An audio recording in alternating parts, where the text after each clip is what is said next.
Blynd Submyshynz, where DIY bands submit songs for us to listen and react to blind.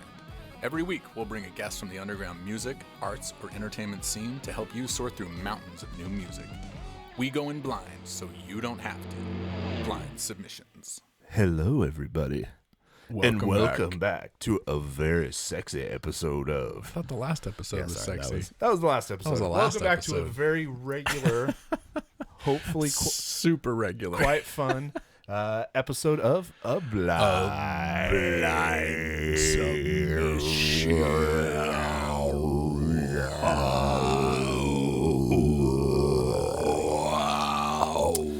Is that Thuvan throat singing? Were you throat singing? Yeah. No, but very poorly. Sounded a little bit more like those Australian Didgeridoo? sticks. Didgeridoos, yeah. The didgeridoo. Next week, I'll bring in my rain stick. Yeah.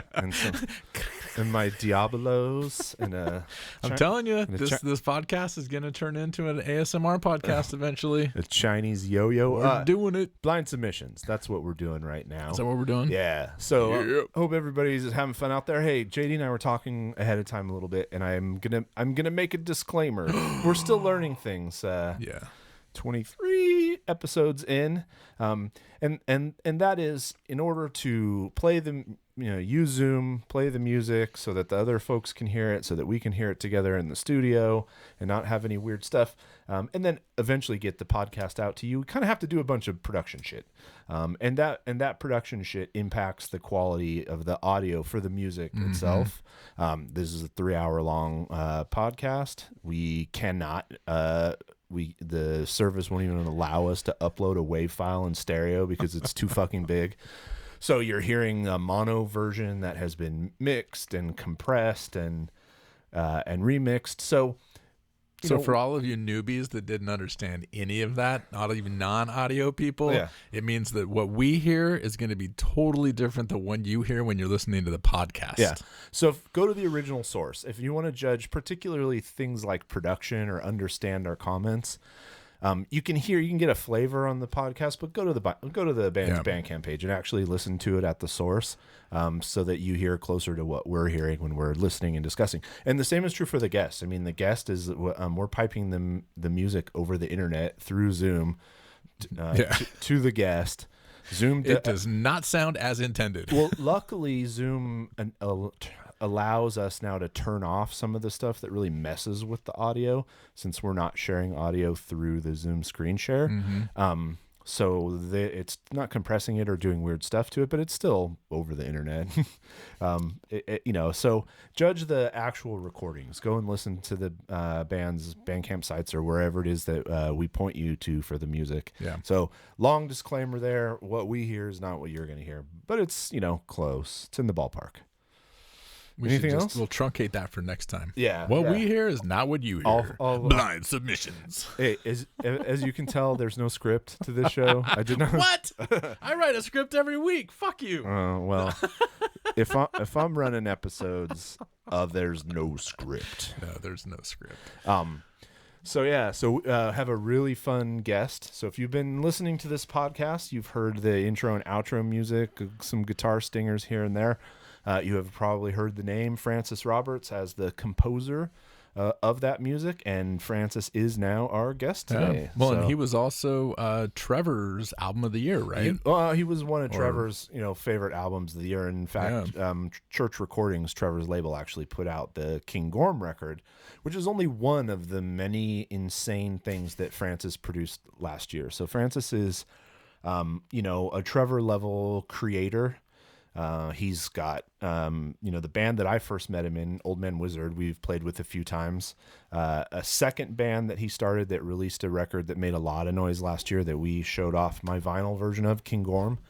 A great, 70s, proto, Lords and Ladies and Dragon Slaying rock. And then my favorite. And then he has released some solo music just under the Francis Roberts name.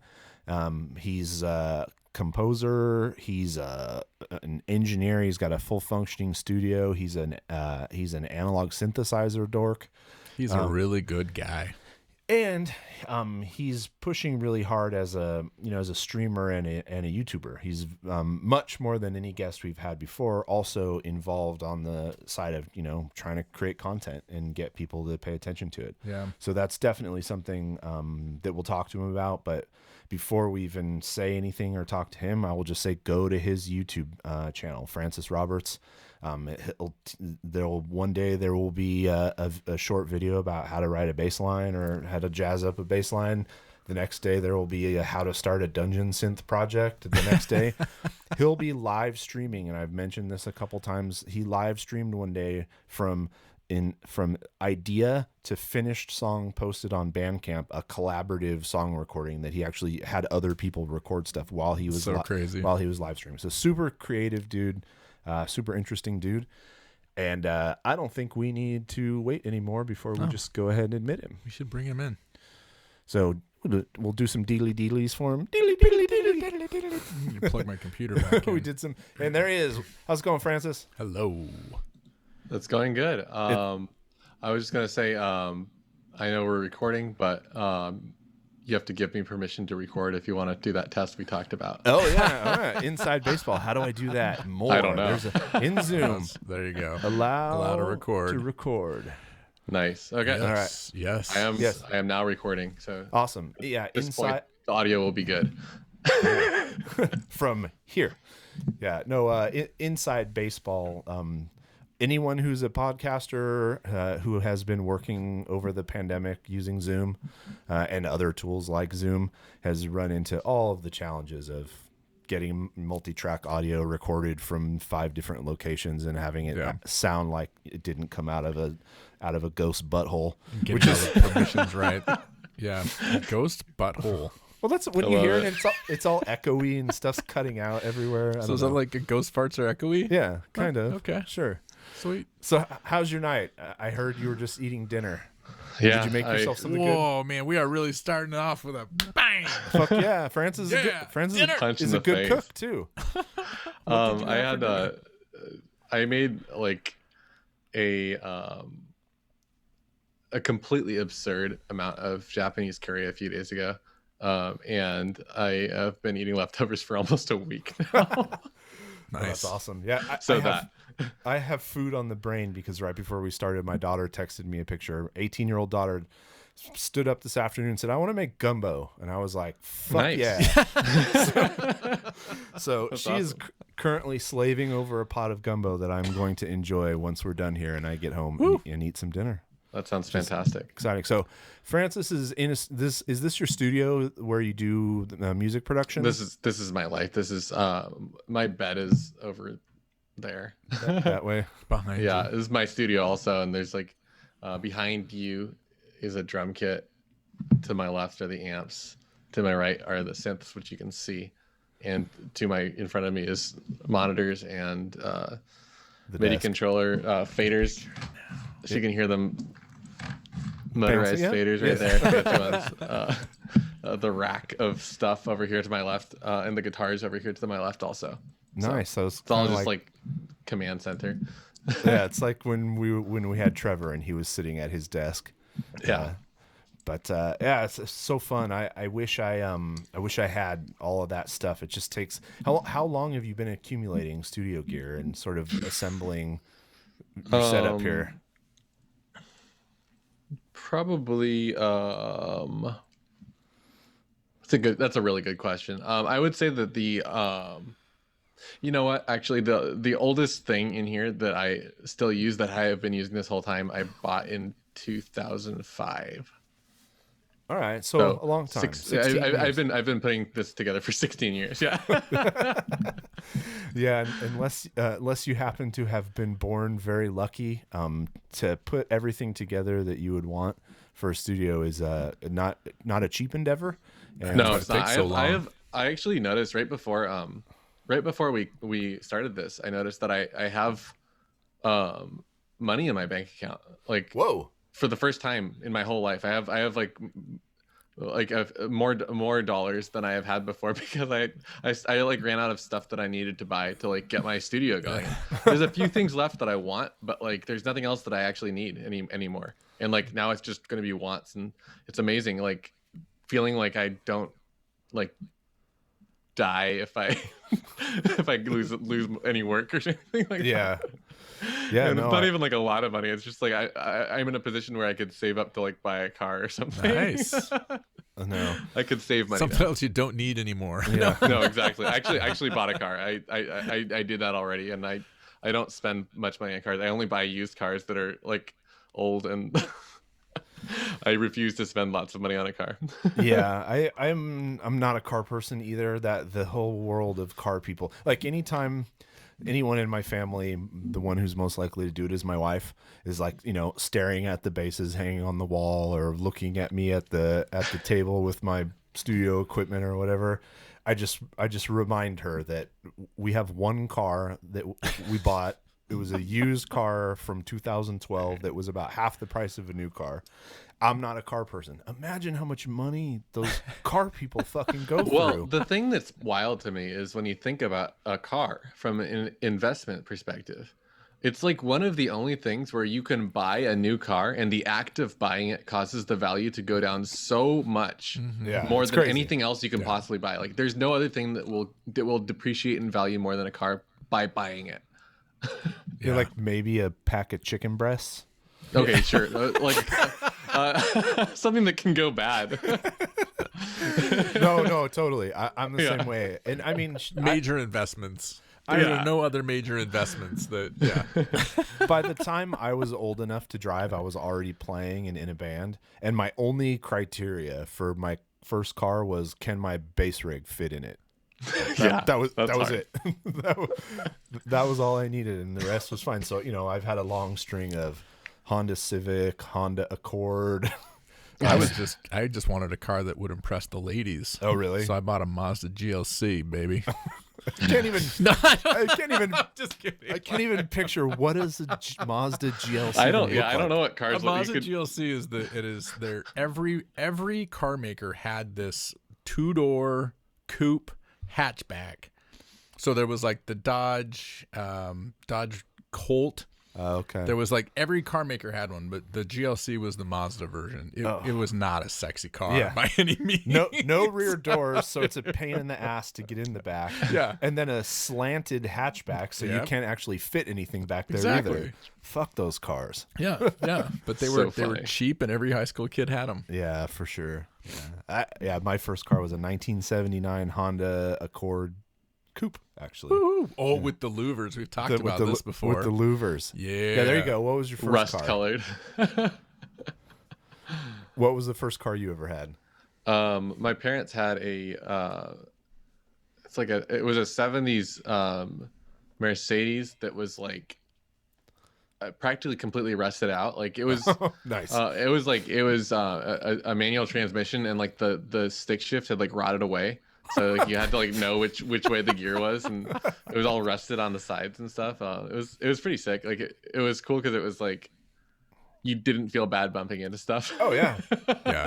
Yeah. People who have nice cars don't understand the true freedom of not giving a shit about what happens that's to your wonderful. car. It's just it's so freeing. Yeah.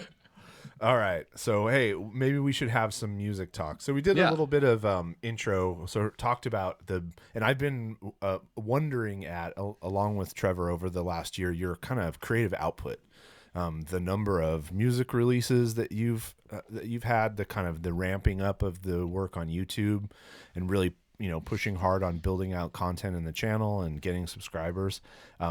Did the pandemic sort of influence you or like kick you into overdrive and say, look, I'm going to just put a bunch more time in both the creation of the content and then getting it out to the world? Or were you already on that path sort of?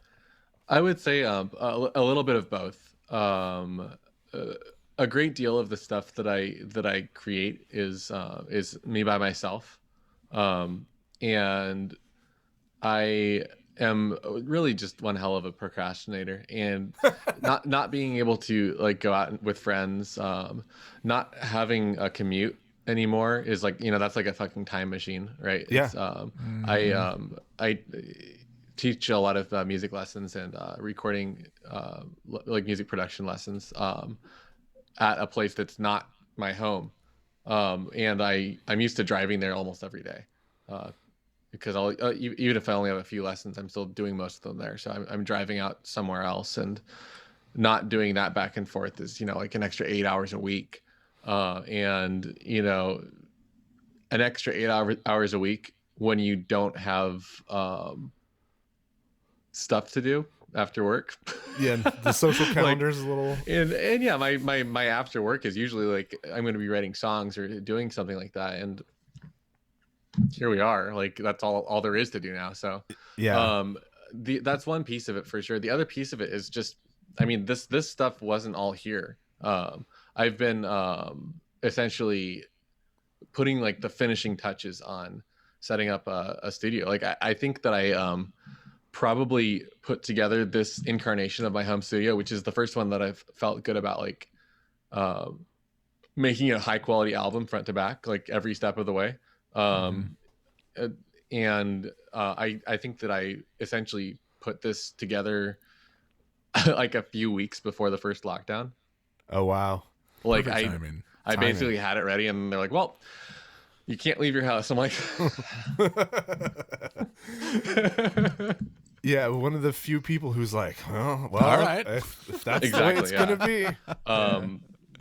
I've had just a really good year, all things considered. There's definitely like the things that are, unfortunate. Like I do miss my friends, and like I hang out with them all the time on like I've been playing like Genshin Impact, like games like that are just like walk around the world and have fun, and you go on video chat on Discord and like, how was your day? Yeah.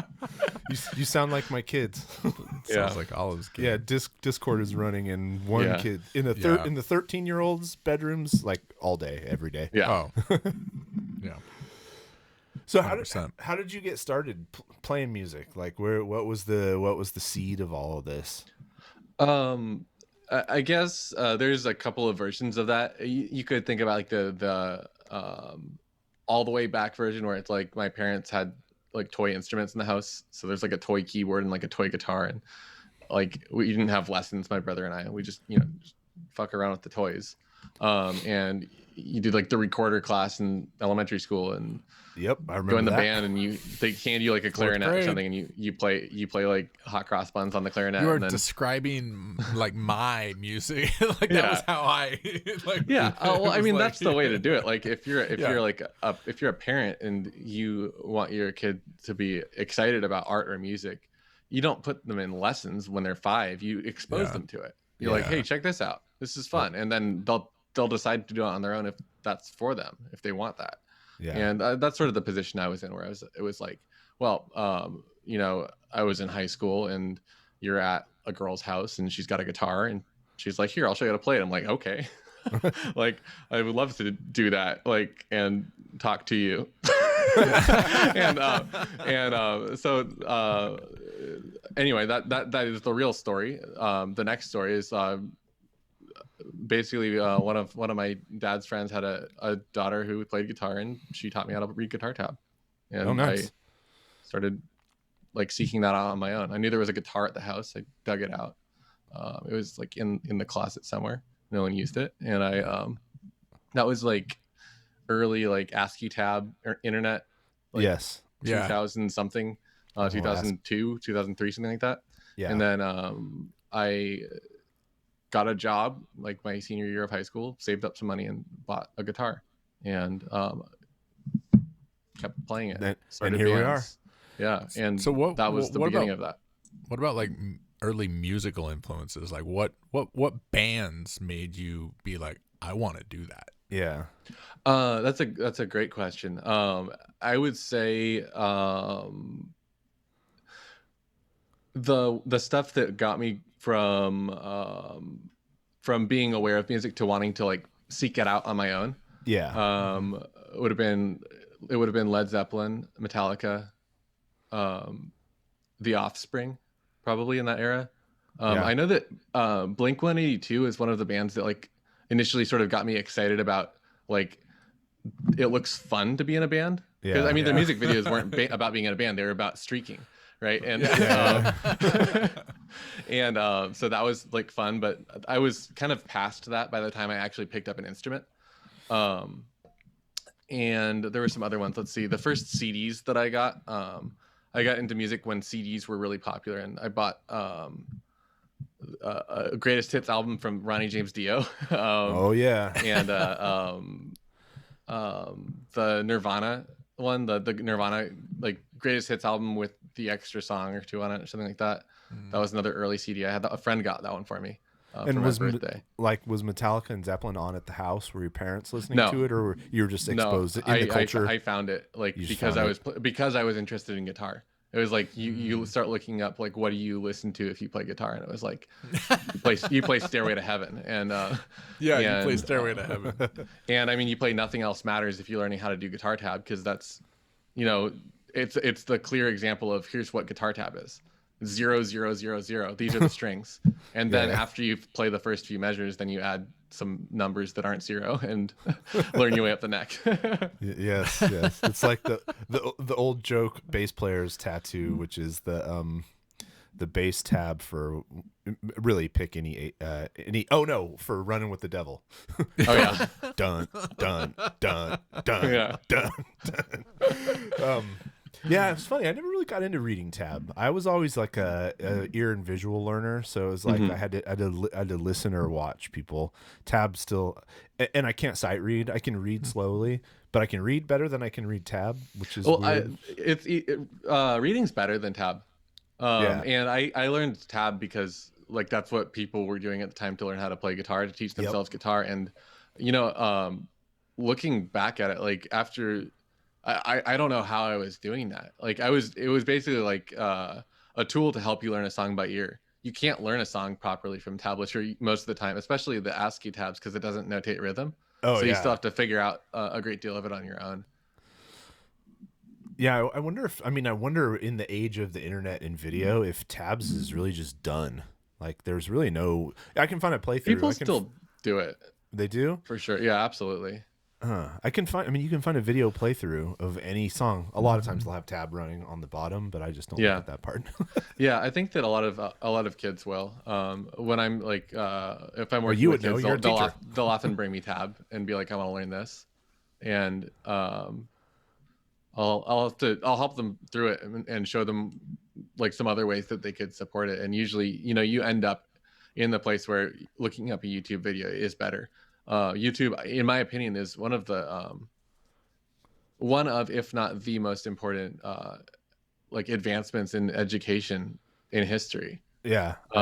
Especially for things for skills like guitar that or music skills that you have to sort of like, whoa, that went by fast, let's do it again. Yeah. YouTube's like as soon as they introduced knowledge. as soon as YouTube introduced like the playback at a different speed without changing the pitch. Yeah, I mean that changes everything. Like, it's unbelievable. It's like if you aren't using that and you're like learning cover songs, it's so like far beyond anything that anyone ever had in the past. That's why all these young kids are like showing up shredding people's faces off like incredible musicians, because it's possible to learn stuff on a level that you've never been able to do. Like back in the day, people put a record on half speed and had to listen to it an octave down if they wanted to slow it down. And these days you just like 0.75. Oh, that's what he's doing. Like It's funny. I did that today. But does that get them to the point where they can eventually write their own music? Because it doesn't seem like they would I don't think that writing music has any right? I think that a common misconception is that skill in writing music has anything to do with skill in playing music. Yeah. I don't think there's a correlation, to be perfectly honest. I think what I'm saying is like they can easily learn these songs, but could they go and write their own song? No, Yeah, it's a not yet. Yes or no, but I don't think there's a correlation. Yeah. I don't think that being able to play really well leads you to be able to write songs, and in some cases, it leads you to think that you can, which is the problem that we see worst in part. Yngwie Malmsteen, for example. Yeah. I mean, I think to learn how to write songs, it's more about listening than playing. First of all, and then second of all, if you get a formal composition education. But for me, listening to music is a much more useful tool for understanding how to write songs than playing. Yeah, I think that listening to music is definitely a big piece of it. It's a bigger piece of it than playing. Playing is great though, because if you're experimenting, I think that it's the problem with that is that a lot of people don't make a distinction between playing and performing or learning. And I think that there's a huge distinction to be made between those things. Playing guitar is like, if I grab a guitar and start messing around on it and trying stuff, that's playing. If I pick up my guitar and play through Stairway to Heaven for you, I'm performing now. I'm not playing anymore. I'm not playing with ideas. I already learned that song and then I practiced it and now I'm performing it. Yeah. And I think learning, practicing, playing, and performing,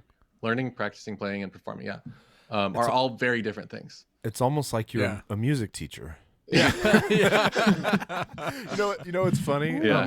So last week we had on Zachary Livingston from Minsk, and we were talking about our first lessons and when we took lessons, and we both had a similar experience, which was we walked into the teacher and had our first lesson, and then he asked me, all right, now come back to me, with a song that you want to learn.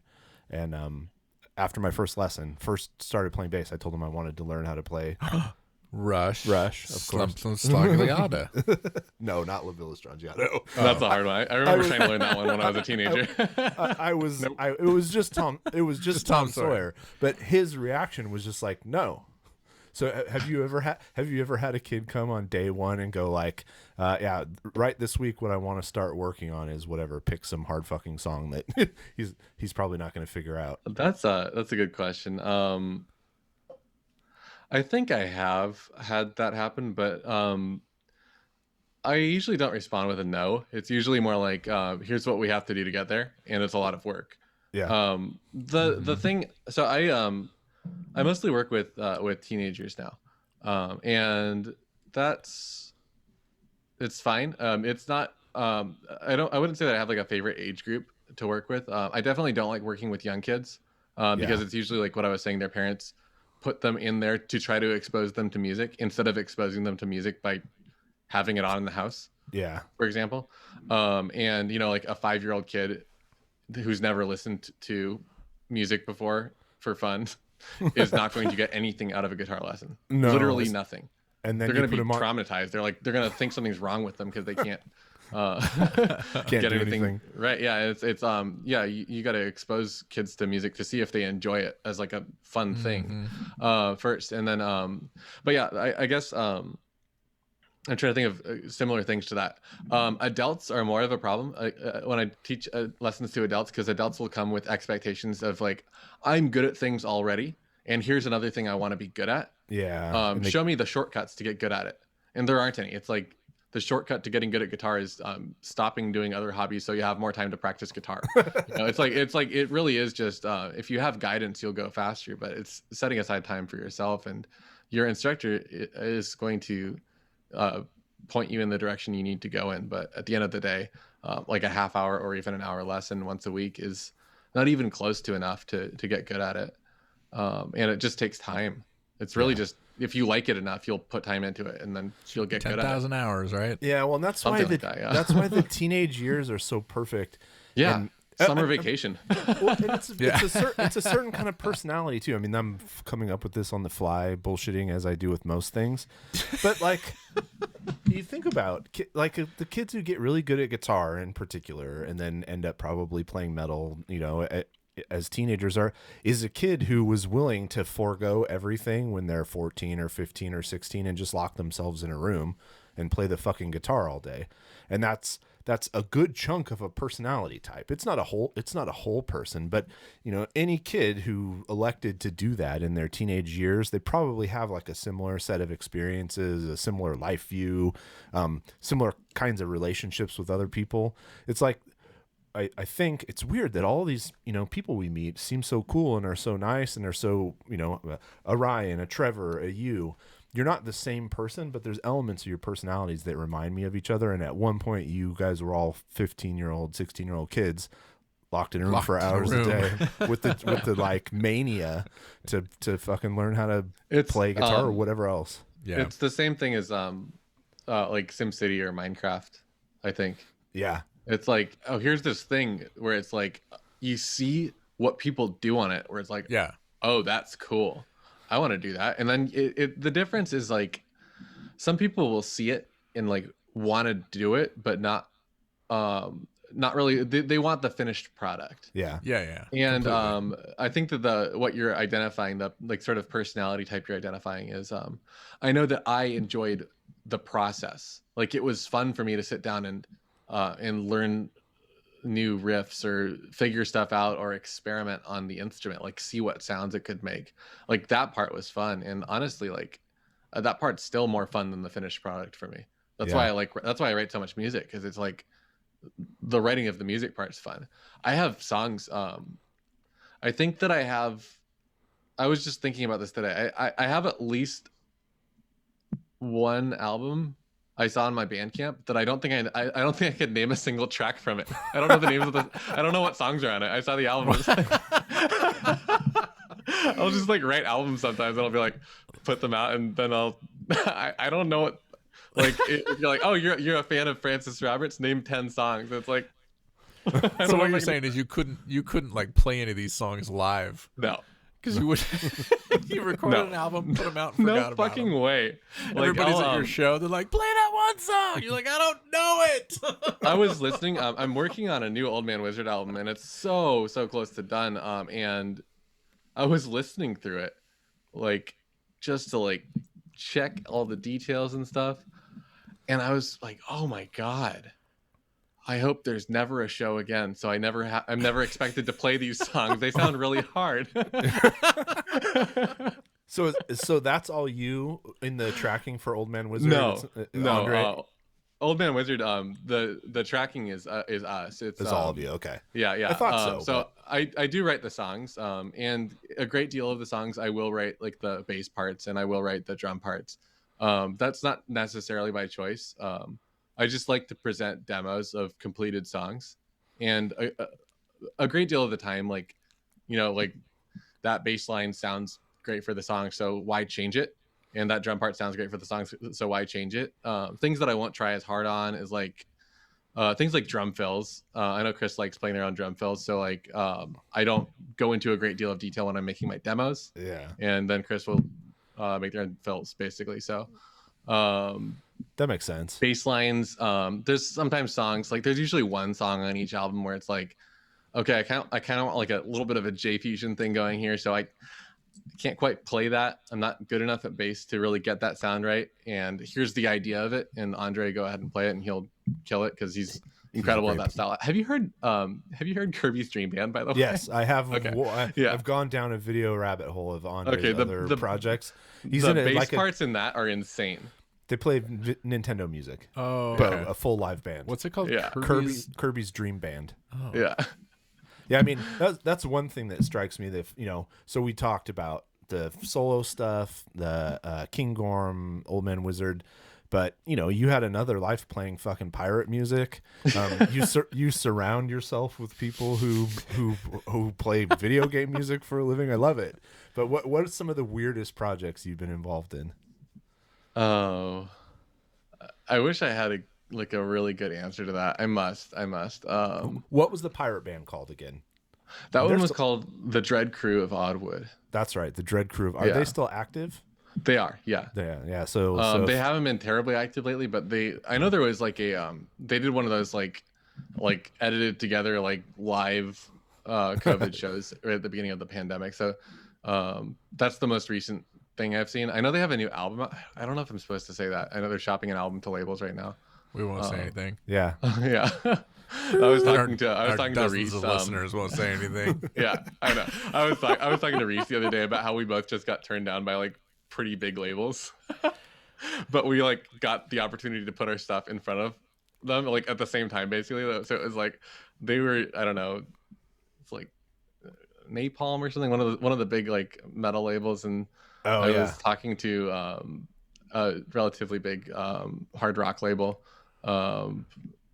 and yeah, both of them were like, yeah, we like it, but it's not on brand enough. Kind of a thing. It's like too different. Yeah. Go somewhere else. Bye. Yeah, I mean that is an interesting issue. Is like where is it? And what was this? Was it Old Man Wizard? Was it? Yeah, this was with the Old Man Wizard album. Okay. I won't say what label it was, but yeah, no, I'm just trying to think. Pretty big one. What are what the good fits are? You know what I mean? Yeah, exactly right. Because it's like, I mean, you haven't heard then. Maybe you did. Did I? I don't know if I sent you the new songs that I'm working on. I think you did actually. Okay. And I think I listened to some of it, and it was very good. We send stuff back and forth a lot. So. It's more accessible than some of the stuff we've done in the past, but it's still not. I think the problem now, especially with bigger labels, is when it's on Spotify or something like that. Like, will it ruin people's like automated playlist in the algorithms? Like, do you call this like a heavy metal album, and then suddenly like they're into it, and then the next track that comes on is like Amon Amarth or something? And it's like, this is not what I wanted to listen to. Yeah, right? yeah. Like, I think that ends up happening, and it becomes a problem in this day and age.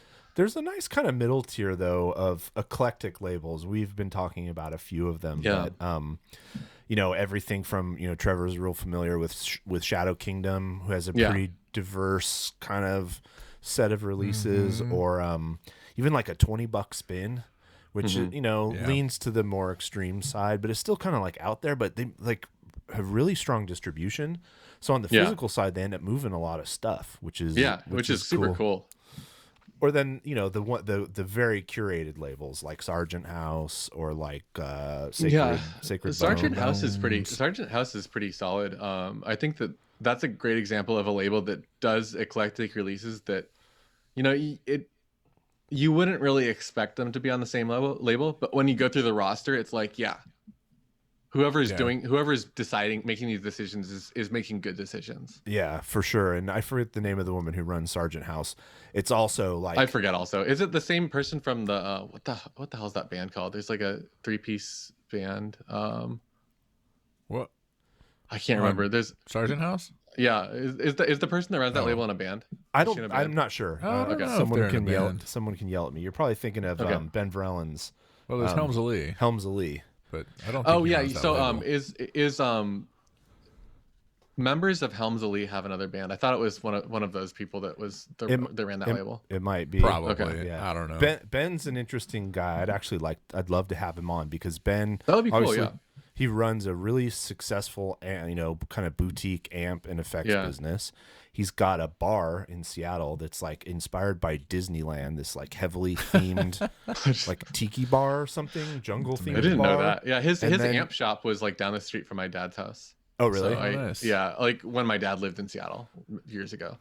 Nice. And then obviously he's like in a killer band. I love Helms Ali. So Helms Ali they're like one of the best American bands. I think so. Yeah, They're one of those bands that every time I see them live, it is just I can't. It never gets old. Yeah, no, fantastic band. Yeah, I could use that tour again. Actually, that Helms Ali Mutoid Man tour. Oh man, I could just sit and watch. That was a fun tour.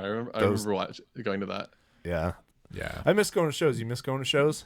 Not really. Imagine. No, Shows. you don't. No. I know you were kind of Sorry. burning out. I know you were kind of burning out on playing them. You were kind of like, you know, I don't know if I'm ever going to tour again. Yeah, I like recorded music more than live music. I enjoy going to shows to socialize, and when the shows sound good. I was just thinking about, have you heard like Wilderun, for example? No. They just recently signed to a really big metal label. They're an East Coast band, sort of like I think they call themselves like American folk metal. It's like folk metal, but it's not, you know, like yo-ho kind of folk metal. It's like inspired by American folk music. Like Americana. What did you call it? Wilderun is the name of the band. Oh, okay. I Like- was thinking you were saying Wardroom. There's They just Not put out them. like a cover of an Iron Maiden song that's like a really, really good recording. I'll have to check that out.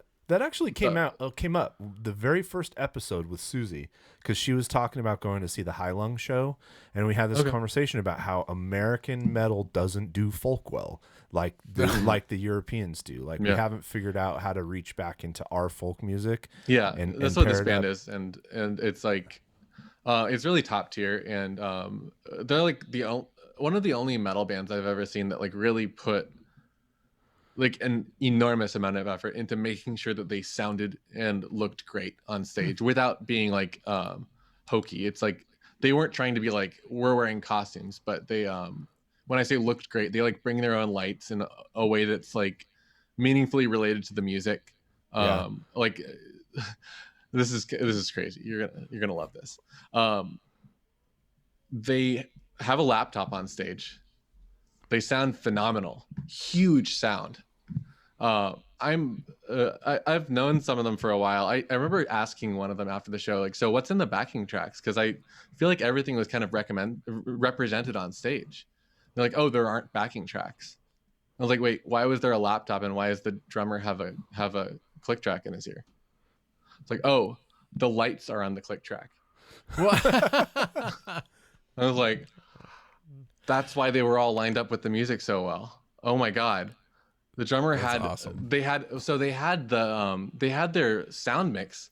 Their band was pre-mixed in Ableton, and Ableton was running MIDI out to a lighting rig so that like the kicks were like lined up with the light changes. Yep. And the mix was going through Ableton too. So out to the boards before going to the mains, your guitar player's got a solo in that part of the song. The drummer's on a click, so the automation line just pops up and boosts the solo. Oh, brings it back down, dude. Like, I mean, aside from like, it basically is like, recording to a click track at your show. That's basically what it is. And oh my God, they sounded so good. That's crazy. And then if your front of house is trash, exactly, it doesn't even matter. Here you go. Here's the pre-mix. Just take a break. Leave it flat. That's nuts. Yeah, we actually have a band here in San Jose that has that exact same lighting setup, Earthcrawler. That's cool.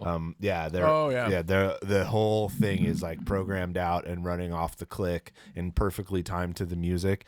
It's because one of the guys in the band is like a studio video engineer. The word for that is nerd. Yeah, he's a nerd. He's a fucking nerd. Nerd. Hey, you got to have nerds in your band. The nerds are the best. I mean, you went through the Beastmaker years with Trevor, even just showing up with that basic sound activated light rig, nailed to some 2x4s. Yeah, absolutely. It's a huge difference. It's a huge difference in a little tiny room. Controlling the experience is something, if I could give, bands listening any advice, like think about all of the aspects of the experience that you want to control and then figure out how to do it. And the answer is going to be different, right? Well, I mean, so this is, I was talking to somebody on the internet about this. I was actually referencing a mix. So I was wasting my time, put it that way. There was a random stranger had commented on something. I was shitting on someone's opinion on TikTok. That's what I was doing. And the person came after me to defend their opinion. And the disconnect that I realized was happening is that this person really was convinced that music was a good, not a service. And I will defend this to the end of the earth. If you're working under the lens of capitalism, music is a service. It's not a good. Like, people aren't like, they're not trying to buy a record unless they're a record collector. Like, they want to listen to the music. They're listening to the songs. Yeah. If they're going to the show, they're not like, oh my God, look at this ticket that I got. Yeah. Like, that's not good. It's you're paying to go to experience something. Yeah. And if you're just like going up there and playing your songs and you're not sounding good, and it's like a bar and there's some people having an argument about who's got like the cooler car in the parking lot or something like that. Like, it's not an experience most people want. Yep. Yeah, and it's funny because that doesn't mean that everyone needs to have lights sync to the click. Like Nopes, we had this like kind of noisy punk band, the singer on. The elements of the experience that a noisy garage punk band wants to control are very different from the elements absolutely. that you would in Old Man Wizard versus King Gorm versus your solo stuff. I mean, it's like absolutely, yeah, it's a huge difference. Yeah. And I mean, I would say that some of my projects have had the experience being a strong point, and some of them have had the experience being a very weak point. Old Man Wizard being an example of that. I won't pretend like Old Man Wizard is a good live band. Like even on nights when we sound really good, we're better on a recording. It's like I would need a lot of money to make that experience what I want it to be. Yeah. And that's fine. I'll still play the shows. Like I still enjoy them sometimes, and I still think that it's like good enough, and it's kind of like a fun challenge.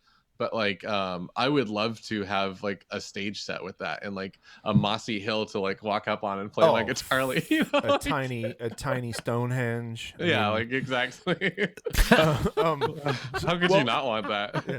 Well, I want Old Man Wizard to be a TV show, not a band. Oh, that'd be great. Like you could have your other cartoon. bands on as guests. Yeah, absolutely. Take turns. Interview yourself. I mean, a really good example of this is, I mean, let's take a band like the Dread Crew of Oddwood. Go and look them up. Watch the videos of them. Now, imagine that band doing everything exactly the same, but not wearing costumes on stage. How fucking stupid! Just singing like pirates. Would the honestly, whole thing seem? We tried it a couple of times.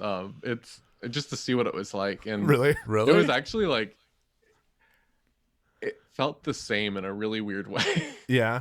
And like I think that it had to do with like the instrumentation and the presentation. Like without changing the show, it was kind of like it went from these people are pirates to these people are crazy, which is both fun. Like that's good too. Well, that's good too. And I mean, if you strip that music down, it's, you know, it sounds like, you know, folk music you'd hear in a pub somewhere, and you could see that without people wearing pirate costumes. But then when you start listening to the lyrics and stuff, then it's very like it's a very weird. I don't think any of us would have expected it to have lasted that long or to have even worked in the first place. It was kind of an accident. Really? We like got offered we did it as like a one-time thing. It really was. It was like a one-time show thing. We got like offered like, hey, do you want to put together a pirate band for this pirate festival? Because you guys are doing stuff sort of adjacent to that anyway. We were playing in some acoustic ensembles at the time, and we were like, okay, let's just get like our band together with our friend's band, and then we'll all learn some songs together and we'll play this show, and it pays really well. So it's like, might as well take the gig. We go there and like we just got offered a bunch of other gigs when we played the show. So we're like, okay, we can just do it a few more times. And it just happened like that. Like there was actually a demand for it. That's the only reason the band ever existed. Demand for pirate themed bands. Well, no, and it, I mean, but it comes back to something that we've already talked about. Kirby's Dream Band gets cool show offers too and makes money because there's video game cons. You know, there's like when there's a fandom around something that's music adjacent, it creates a tremendous opportunity. If what you like doing is playing live and like the music is maybe secondary, or maybe you've even found a way to make the music primary, that's a great side gig. This is a controversial opinion, I think. I don't think it should be, but I think it will be perceived as one. I don't think any band works without creating a fandom surrounding it. Yeah. Look at the fucking Beatles. That's a fandom. Yeah. Like, but when you can tap into, you know, I haven't even gone down this road, but there are probably a million anime themed musicians of various sorts who open up opportunities not to just do the small venue circuit or whatever, but to actually like do a con circuit. Play the party nights, the fucking Star Wars metal band. I mean, those gigs pay really well too. They pay well. Some of them pay what you ask for, which is terrifying. Yeah. Like sometimes they just don't know what a band costs, and you're like, oh yeah, that'll be $6,000, and they're like, okay. Okay.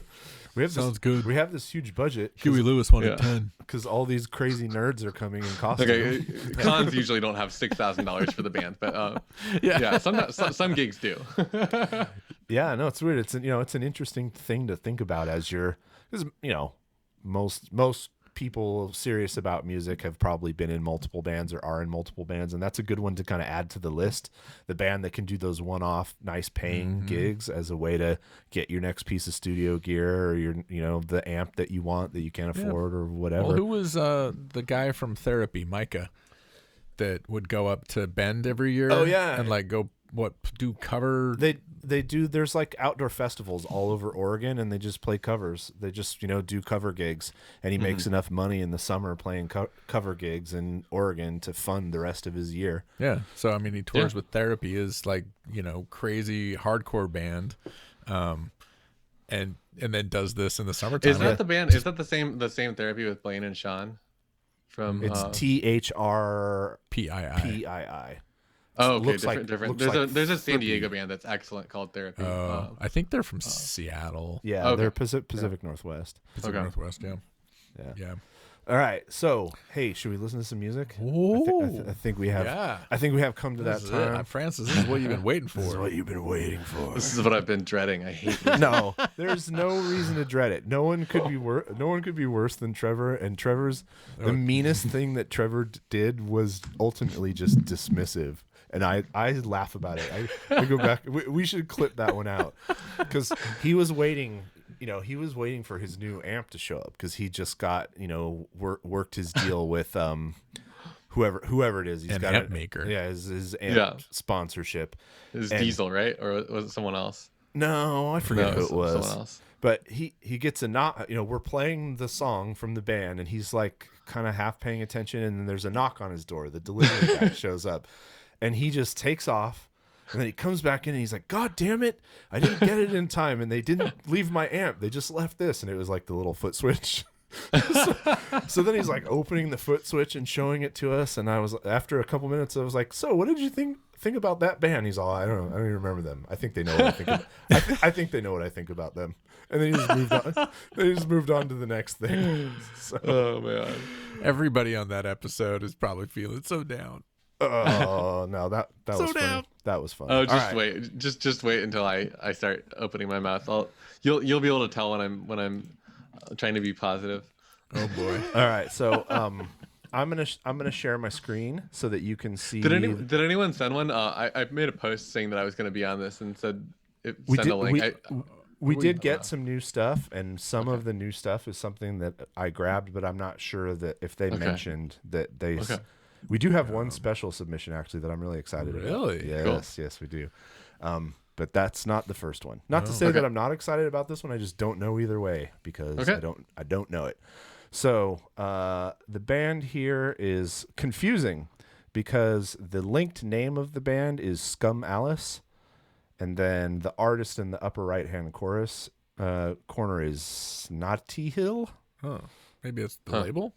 Maybe, yeah. It could be a label or just like sometimes people will make like an account on Bandcamp and then have artist names. I didn't realize you could do that, and probably should consolidate my stuff into one account. But well, and Inside Baseball set up an account as a label because the label accounts have different. The label accounts cost kind of a lot of money to actually have the true label accounts. They're really better, but they're like $20 a month or something. Oh yeah, makes sense. It makes sense at some point. It's a lot of simplification on the accounting side. I know everyone's super excited to hear about. Let's talk accounting. Bandcamp accounting. Wait. I see that you've pulled up a band, but we should talk about doing our taxes. Yes. It is 2 months away. It is. Yeah. I'm done. Mine are done and submitted. Oh, I hate you. I haven't done mine yet. I need to get everything together. All right, so here we go. Let's hear it. This is a cover. It's trees and some people. How noisy is this going to be? Probably pretty noisy. It's either going to be noisy or it's going to be the Silent Hill soundtrack. Oh. All right, so this punk rock or just straight noise? This track. There's a lot of tracks. All of the songs are 2 minutes or less. It's going to be punk. All right, here we go. So the album is called Night Sky Ritualistic Awakenings. That doesn't sound punk though. Regrets Forever. This is the opening track. It's grindcore. It's dark ambient.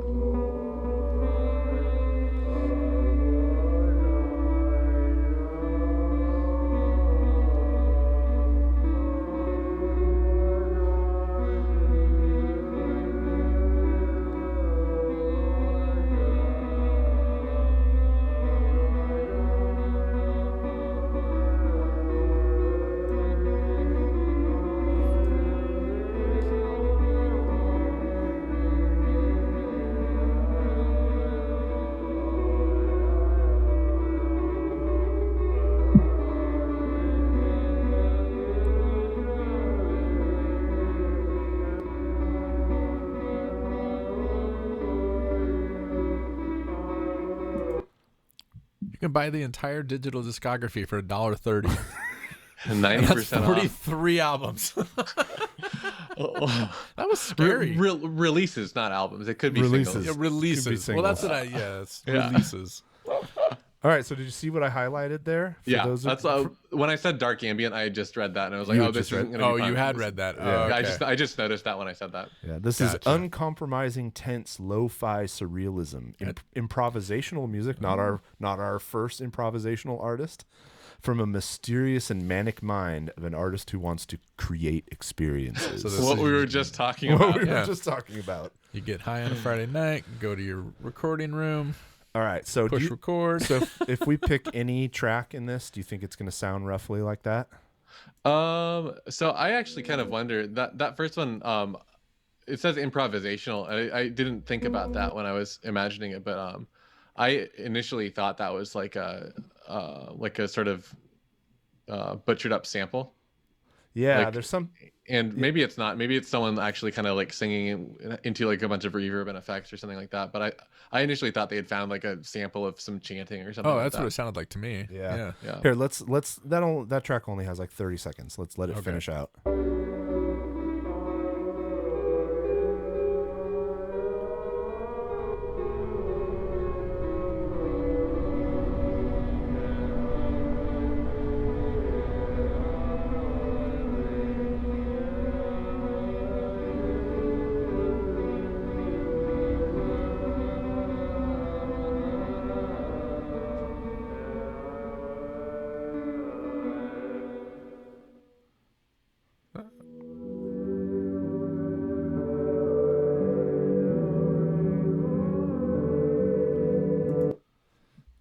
I want to right. go to this yoga studio. Yeah, right. So here's the case where I'm utterly unqualified to even render any kind of a judgment because it's like a thing that I have no exposure to. But I know you're into this some of this or in the orbit of this stuff. What's your take so far? Or can you even have a take? I think that this is sort of like maybe they actually described it quite well when they said what did they call it? Improvisational what? Tense lo-fi surrealism. Surrealism. Yeah, it's kind of like it Yeah. is kind of like a surrealism thing where it's like I think that's a good descriptor because it's like, I mean, do you like the way it sounds right now? I mean, I don't feel like it's a good piece of music to like have a discussion about, but like if I was doing my laundry, I probably wouldn't Yeah. turn it off. Yeah. Yeah, Well, yeah. So we Completely. just wrapped up the 4-part documentary on the Cecil Hotel in LA. Oh, yeah. And the video of that what's her name? Elise Lamb.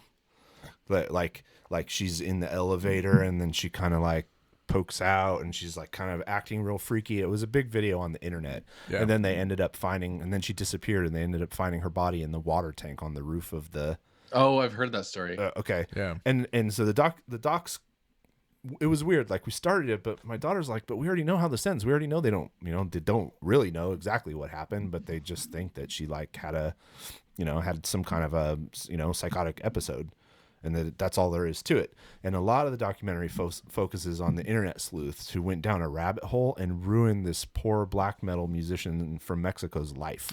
What? Because they ID'd him as somehow being involved, like an entire army of. Oh my God. So the Wow. doc kind of shifts into being about the dangers of internet sleuthing and misinformation because it went from sleuthing to conspiracy.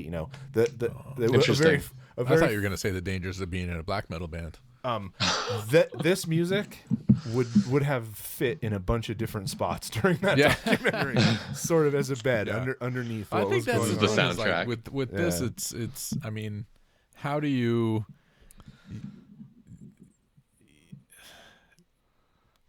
Lo-fi improvisational, like you can't This is for you can't critique it. Like Yeah. you can't This be is- like, oh, I really hated the way Well, that they improvised these sounds. You know. Let me tell you, I've heard stuff that I think would fit into the same category that I just need to turn this off immediately. I won't. Yeah. Yeah. you won't name say anything what. because I can't remember the names of it. But yeah, it's This is great Sometimes sound. it's bad. Yeah. It's like, and this is totally like, it creates a certain vibe, and I would totally, like you said, I would put it in like a documentary about a murder. Like, Yeah. Oh, great use for it. yeah. This is soundtrack Yeah. music Yeah. completely, or score music. What was I going to say? Oh, I had the thought to end all thoughts, and then we could just hang up the phone and say we've done our job. We figured it out, but now I can't remember what it was. Oh man, we almost had it figured out. Yeah, God almost damn had it. it figured out. No, Well, good. We can keep podcasting. No, then. oh no, this is music for the creator, right? This is for the person yeah. who's making it. Yeah. And that's what the beauty of Bandcamp is if you just want to create music and put it out there, Yeah. You can. who cares? Yeah. Regardless of whether anyone listens or not, you totally can.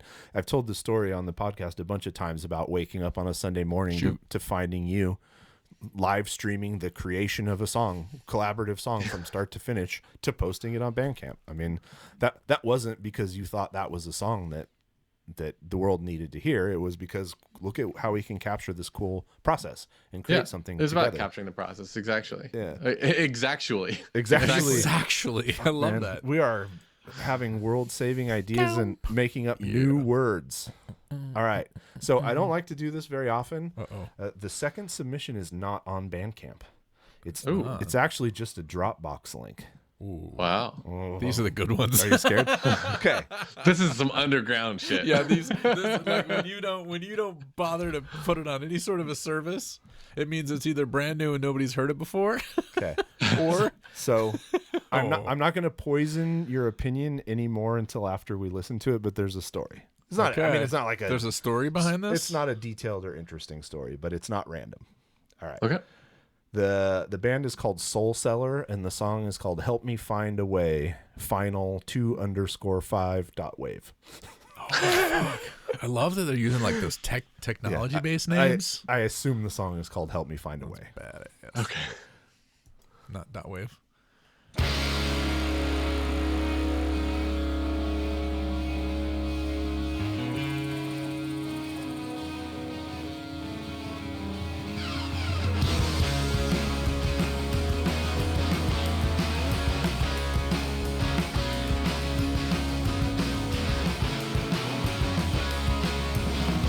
Waking up in a cool ass sweat, you ain't killing me yet.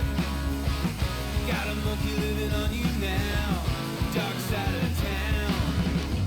Ain't got nothing better to do than to sit around you.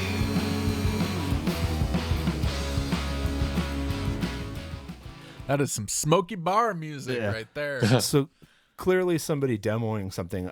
I like the bones of it a lot. Yeah. I think there's good stuff there. I thought that was great. I wanted to keep listening to it. It Okay. reminds me Yeah. almost of like I feel like if you went hard with the production side of that, you'd end up with something in the same orbit as like Beast Milk. If Yeah. you've heard that band, like Yes. like it's got that kind of a vibe to it where it's like this is cool. Well, Like it's cool. I think that's what it sounds like. It's It cool. sounds cool. It's straightforward rock and roll that like I would love to hear that produced. The final product Yeah, of yeah. this, because it's like really it's I like cool, this just version like, of it. Yeah. Yeah, this is good. Well, I'll forward it to you. Cool. It's kind of got that vintagey rock vibe Yeah. of half the bands coming from Sweden right now. You know what I mean? Yeah, completely. Like Hollis might trip that song, which might trip who knows what else, Graveyard or something. Yeah. Like that. So the backstory is this was emailed to me by one Mr. Jerry Bliss, who's the bass player for Great Electric West. Whoa. And this is one of I Jerry. could tell that in the bass. Yeah. Well, I don't. No, I think I he's couldn't. actually playing guitar. I couldn't. Jerry's actually a fucking shredder guitar player. Yeah. Who, if you only know him from the Quest, you'd think he's a bass player. So yeah, this is a new project that Jerry's nice. got going on. I didn't know anything Oh, is about this it. what Tyler mentioned when he was on? He would come because did they live together? Yeah. He would come Yeah. home and Jerry would be practicing. and Yes. So okay. Well, So go back to episode 21 where we discuss. No. well, and Jerry's also in a band called the Nightcrawlers, which started off as a Helicopters tribute band. So Jerry loves vintage rock and roll. Yeah. And this is like this, not surprising at all, and really good, Jerry. Good job, Jerry. I know you're listening. Yeah. Good job, Jerry. Hi, Jerry. I could totally see myself in a muscle shirt jumping out of my Camaro. I'm glad I liked it. 1970s. It's like it I would have been like I know. sorry. It was that would a, have really, yeah. it was a little risky, but I said, Well, yeah, Yeah, I'm it was just saying, like, risky. Like, yeah, well, I know Jerry, and like I don't know him well, but like, Yeah. like anyway, I genuinely like that. That's you can great. go I'm excited into to hear more of it. You can go into his family's music shop in Oceanside or wherever it is, and buy a guitar and tell him his song was cool. Yeah. All right, yeah, let's keep listening. Actually, Cool song, bro. I like that. So those of you listening, there is nowhere to listen to this yet. You cannot have it. Can't listen to this. Whoa. This is some exclusive shit. This is exclusive. We got an exclusive stream. Exclusive. Yeah. Holy shit! Episode 23 exclusive stream, baby. Hey, maybe I'll ask Jerry if he wants me to be the label, and we'll put it out for him on Blynd Submyshynz Records. We have toyed around, for the listeners, we have toyed around with the idea of breaking all the podcast episodes up and uploading them onto Bandcamp, so that we can then open up a merch store and then do special Bandcamp only releases and do curated collections. So like we could bands that submit music that we review, we could do collections of those bands, kind of like the Doomed and Stoned in Portland collections that the Doomed and Stoned guys do up on Bandcamp. So That'd be. In You the gonna works. figure that out? well, I think that'd be really I know cool. nothing Yeah. about Bandcamp other than listening. Yeah, I should I think know that would be super cool. Did you know Yeah. that Bandcamp has a file size limit for a single song uploaded? Yeah, It's, absolutely. Yeah. Duh. it's not. It's not. You've seen me release 40-minute songs in 2 parts, right? Yeah. Well, unfortunately, a 3-hour podcast. There's no way, even Well, in I mean, mono. at the end of the day, it's not a podcasting service, is it? I think Bandcamp might be the wrong place for it, even though I think it's a cool idea. They do though, and they're actually kind of building steam. Yeah. So Oh, really? I think there might be some pressure for them to change some of those limits around podcasting. But for me, it wouldn't be. It's not the primary way to listen to this podcast. It's a way that if you're a fan of the podcast and the bands that are on it, to support us and the bands. Yeah. It's kind of Yeah. like doing a Patreon, but doing it on Bandcamp. And then also, So I think it would be, and I mean, obviously, I'm not part of Blynd Submyshynz, really. well, yeah, you are. You wrote the theme music. You are Sure, part. but like I'm not like on every episode talking to you. And at the end of the day, do what you want to do with it. But I think it would be cooler to do like instead of putting the like podcasts up, like make it like exclusive content for Bandcamp. Yeah. Like I think that would be cooler if you could get the bands that you like on it to like do exclusive tracks and have like compilation albums on Bandcamp where it's like Blynd Submyshynz, sampler. Like, do you remember when you used to get like the samplers? 100%. Yeah, totally. It's so cool. That would be Yeah. awesome. Yeah. No, I mean, Hand look, them out at the beach. you're not going to upset me at all, because what you're going to do is save me the work of breaking every episode into three tracks and uploading it. I'm fine not doing that. Yeah, no, it's definitely something we want to do, and especially now that they have the streaming show platform, we can do ticketed special live events. Has that happened yet? Yes, it has. Yeah. So the Okay. first, I signed up for it the day that they announced it, and I haven't heard anything about it unless I missed the email. I think it's now widely available, but I got to check Okay. into it. But 2 Minutes to Late Night, Jordan just did Okay. a ticketed event for his new show that he's doing called Splitsville, which is Okay. like the old punk 7-inch splits where you get 2 bands and then you have them each cover each other's songs. I love So- that style.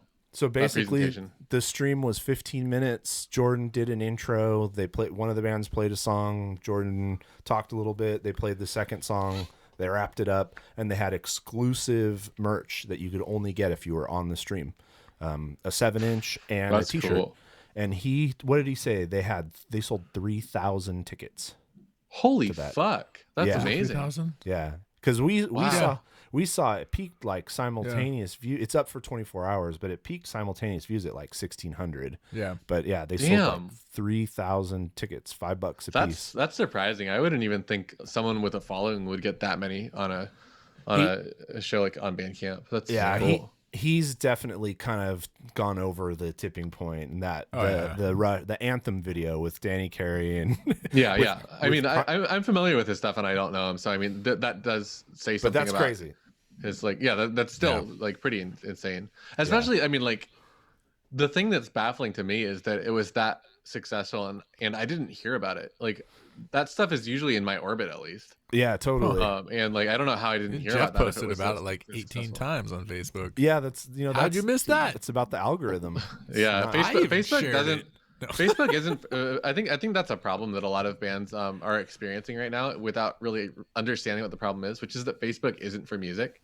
Yeah. No. And it never has been. And people tried to use it for that. And as Facebook gets better at being Facebook, it's worse for music. So it's like, that's part of the reason I'm sort of trying to jump ship over to YouTube and other places that sort of are for music. For music. Yeah, completely. Yeah, I mean, the only purpose it serves for music is the community side of it. Exactly. So, it's not for the music part of it. It's for talking about the music. Yeah, it's for the community side, and even bands that have strong followings on their Facebook. I think the most success they have is when there's like a third party fan group that's about them, and then they can drop in and answer questions and do whatever. But that's when you made it. Yeah, that's when somebody else sets up a fan page. Dude, Trevor just blew my mind with the Trevor Church fan club. fucking genius, man. Within a day, there's already a video of me in there because I did a cover of a Haunt song like 2 years ago. Oh, that's rad. Yeah. I was like on my feed. I'm like, who's posting a cover of a Haunt song that I did? That I if I'm being honest, I forgot that I did it.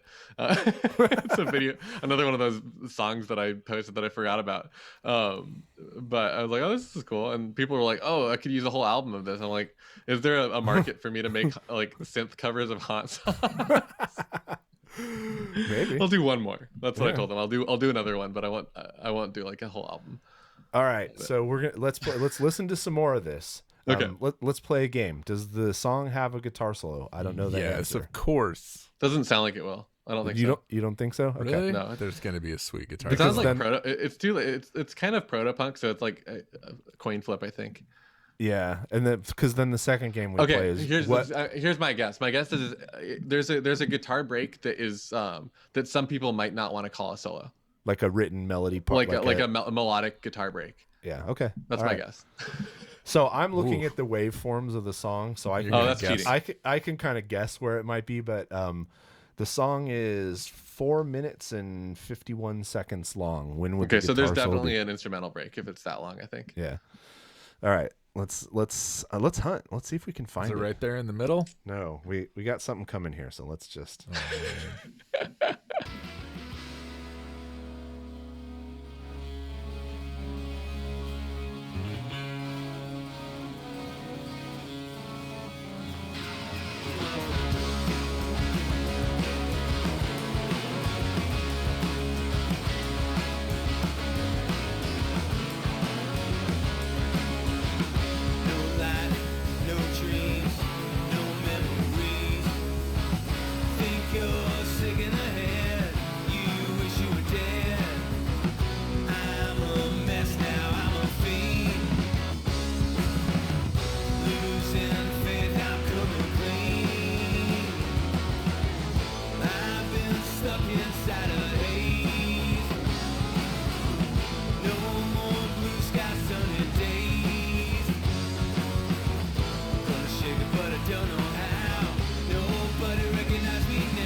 All right, so you were dead on, because in the final version, that's exactly what that's going to be. It's just like a nice little melodic guitar break. That's Well, it doesn't even need to be melodic. I think that was great the way it was. It's got that, like the what's that song? There's a famous song that sort of does. Well, okay, there's the Pixies song, and then there's also I Want to Be Sedated. Both do something like that. So the Pixie song does the fourth like that. Boom, boom, boom, boom, boom, boom. And then I Want to Be Sedated. It's just like da, da, da, da, da, da, da, like one note guitar break. Yeah. You don't need more than one note. Hey, okay. And it sounded like they kind of that fourth sounded like it kind of bent. Did it get lower? So did they do like a Doppler thing so that it sounded like a moving siren? Because it sounded It like could be on like a trem bar, like kind of thing, like just that guitar sounds like it's got a Bigsby. I don't know what guitar it is. It's hard to tell when it's recorded like that. It's a V. Is it a V? I have no idea. I've got it. I'm just trying to be part of this conversation because I can't hang. It's this. That's a V. Yeah. It's the V with the Bigsby. The V with the Bigsby. There you go. Oh, that's funny. Do you watch Saturday Night Live at all? Not since I was a kid. So you missed the whole Phoebe Bridgers controversy from last weekend? I heard about the controversy. People were posting about smashing guitars, and which was I've dumb. smashed a lot of guitars. Smashing guitars is a silly thing that's really fun to do when you're the one doing it. So. Yeah, when you're a Dan Electro artist and they say, "Here's this guitar to smash on Saturday Night Live," what are you gonna do? But no, Exactly. mostly what I loved about it was they came out to play the first song, and it's like, I mean, my understanding of that side of pop music is pretty poor. That if someone had told me that was Taylor Swift, like a new Taylor Swift song, I wouldn't have been surprised. She's a little darker, the lyrical content and stuff, but that's what it sounds like. She and her guitar player come out with two Jackson like pointy guitars. like Nice. Pointy guitars. Like locking trem pointy guitars, both of them playing with the capo, right? So That's playing fantastic. playing I a love song that sounds like a Taylor Swift song, and I was just like, I love this. I don't know, like That's great. I don't know I don't know who you are, but I love you just going like, oh, fuck you all. And then Yeah, I mean, it's like in a lot of ways that's basically a PR stunt. Like you find a market that's going to be mad about it and just like do what they're going to get mad about, and now you don't have to pay for ads. Yep. 100%. And that Dan Electro was a baritone guitar, and she played the whole song with the baritone guitar like capoed on the 5th fret. Which That's I thought so was good. which I thought was like the best thing I've ever seen. I love it. Yeah, and then she No, like, I don't know her music at all. I don't think I've heard any songs, and I didn't see the video. I just saw people getting mad about someone smashing a guitar, which is like, wasn't it like another like, boomer legend like David Crosby or something like that was bad about it? Yeah, he got really angry. and she shot right back at him, which was perfect. Yeah, no, it was fun. Yeah, I came away from that going like, I don't know if that's music for me, but God, I like what she's doing. I like the subversion. I think is really cool. Yeah, it's like hard to figure out ways to be punk rock anymore, and you can't. just smashing Like, a that's the guitar thing, on yeah, stage, you can't do it. But I just love the like fucking finger in the eye with those pointy guitars with the capos, and just seeing so all good. these shredders like in their basements, like You with can't do that. their fist clenched, going, "You can't do that." Hey man, that's our guitar. Oh, I love it when people get pissed off. All right, so funny. Soul can't do that. Soul Seller, keep your eyes out for them. Maybe don't check Facebook. Maybe Jerry's more of an IG guy, so maybe they'll appear on Instagram, or maybe they have already. Do they all work in that one will shoe definitely stores? be in my orbit. I like that, and I'm excited to hear Fucking more of dad it. jokes all day. Do they work in shoe stores? SOLE seller, right? Yeah. Yeah. No. All right, Al Bundy. Oh, sorry, Jerry. All right, so what do we have left? Next one is on Another one. Bandcamp. This band is called, I'm going to share my screen again because we're back out of Dropbox. This band is called Myopic Empire. Ooh, scary. Black metal. So we got Worldview in the band title. It's like the album cover almost looks like it's watermarked. Yeah, it does. It's like when people The like script in the background, yeah. Yeah, it's like the Constitution is in the background or something. that. Yeah. Oh, yeah. And the graphic design on it, like it's it's like the kind of bad that I like, and I've actually copied that style before for a release before. It reminds me of like a CRPG from like 1997. The box. I don't know what that means. You know, like the like RPGs that you get for your computer that were like they came in the box at the store. You have to buy like the box with the like 5 CDs in it and you install it, like like that genre. JD's not a video game guy, What's but I an know RPG? Oh no. Random person game? Role playing game. Role playing game. Oh god. Okay. Yeah. That yes. And the that C just happened. stands for computer. It's Yeah. computer RPG basically. Like Oh, which were, okay. At the time, like back in the 90s, very different from console RPGs. Gotcha. On the Okay. whole. Yeah, it's this weird like disjointed layering. Like the text work doesn't go with the image, doesn't go with the background. Pull out the box art to Age of Empires 1. We've talked about this before, where this is like, it looks like another example of great, cool art. Like everything looks awesome. Oh, just slap a font on there. You know, just like pick a font, put your name on. Well, and it's probably because they don't have a graphic designer working for them, so they're doing it on their own. Here, I'll pull up. Completely. I'll pull. I up don't think the it doesn't actually look like that. After all, I think No. it was just the word Empire. Oh, was making me think of that. Age of Empires. yeah. I get what you're saying though. That like that clear text and then the kind of Maybe- weathered Well, it's background. The serif font. Ultima. It is right. It is a I'm looking at Ultima 2 box art. I feel like Ultimate it's that 2 too. box. I don't know. It looks like one of those games. Anyway. All right, so sorry. I'm going to say two things. I think that it's objectively bad graphic design, and I love it. There we go. Yeah, that has actually come up a few times before. That like Plenty. sometimes the bad design is what really stands out. This is one of the specific styles of bad design that I actually personally like. And I guess that means it's not that bad, but whatever. Let's hear it. I'm trying to. Should we listen to the music? We'll get settle down. We'll fucking get there. I'm looking at the banner right now. That's like from what was that insane Adult Swim cartoon about the bird warrior? I can't remember. Oh, It was Xavier so Renegade weird. Angel.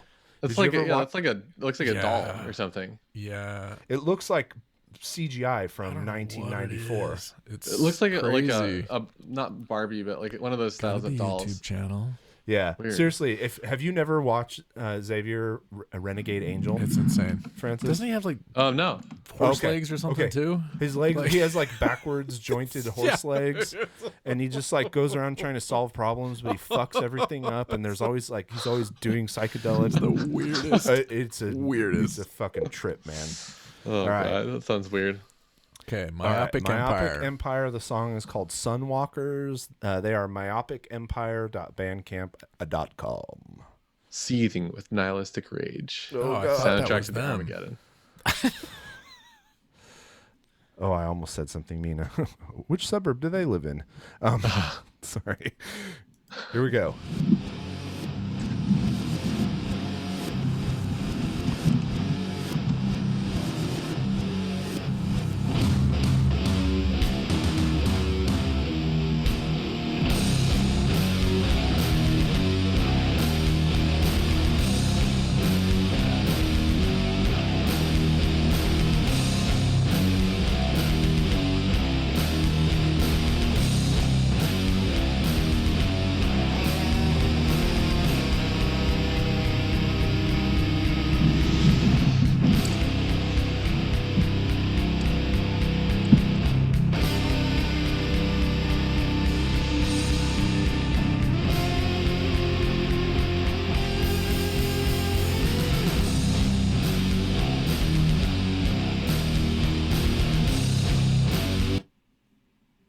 Thoughts?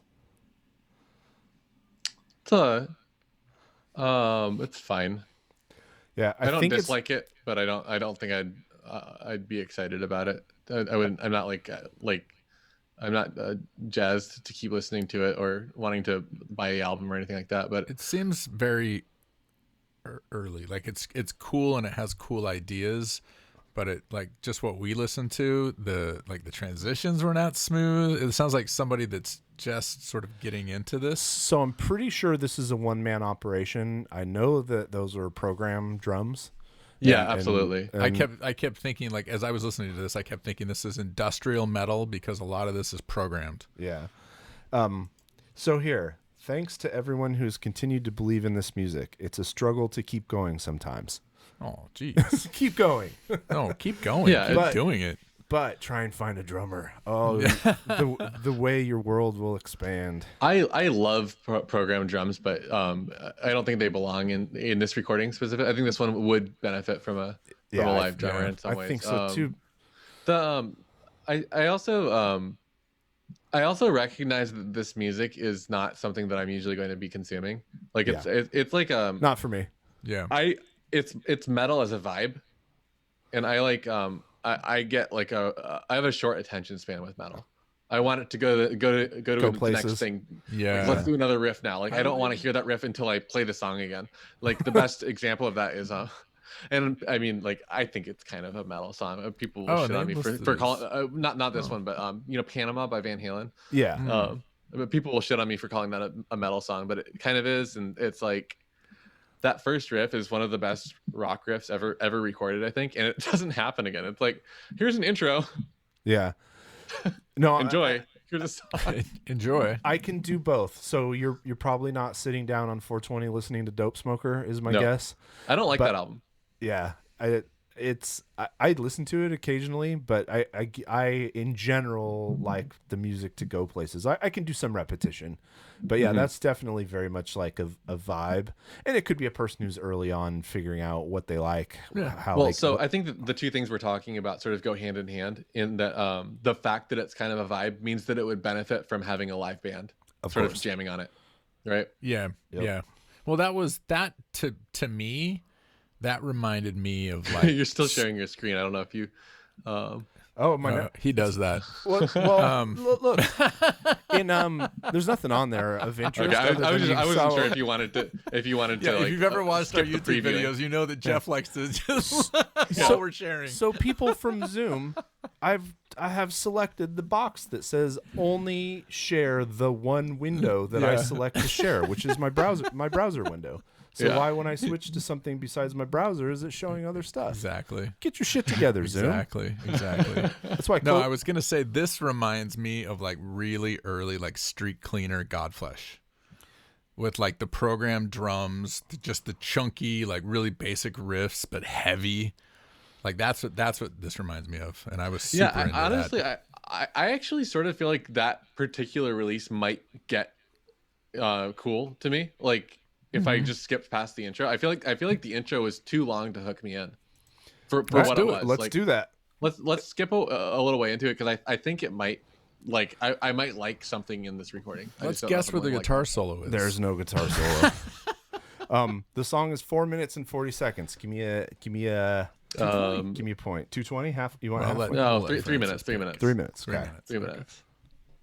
Here we go. Back to Sunwalkers. Myopic Empire.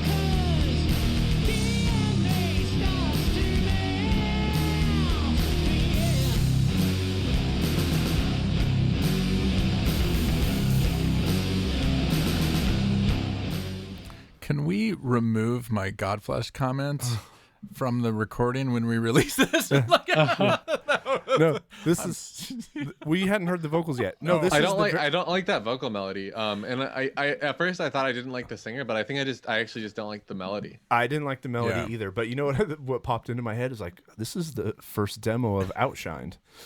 God, yeah. Completely. Oh my God, yeah. This actually does sound. That's funny. This sounds like Soundgarden, and I don't really like Soundgarden either. Yeah, it totally does. Oh, that was funny. Sorry. Crazy. So that's not what I was expecting. No, not at all. I was not expecting that at all. So you now it's more metal, like just straight metal. Yeah. Well, you surprised us. And you got a Soundgarden comparison, so if that's a thing that's going to make you happy, then fucking keep going. Hell yeah. All right. So next. As we there's more? Yeah, there's more. Oh man. Or I guess we can I'm just kidding. So this was one that somebody sent in. Don't know how they found us. Immediately intrigued by the cover. It's a really cool cover, It's super cool. It's like it's a variation of the doorway that opens up outer space, and then there's a rainbow, and then there's a beam and a person.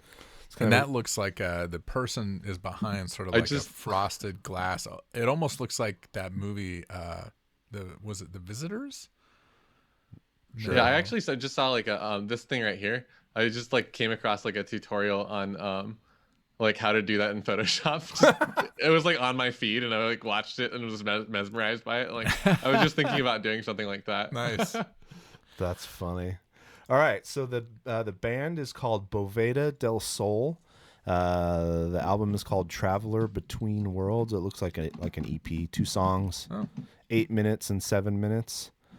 So Traveler Between Worlds. We got an 8-minute song here, so we might have to shuttle through it a little bit to get a sense of everything. The only thing I know is they are from Barcelona, Spain.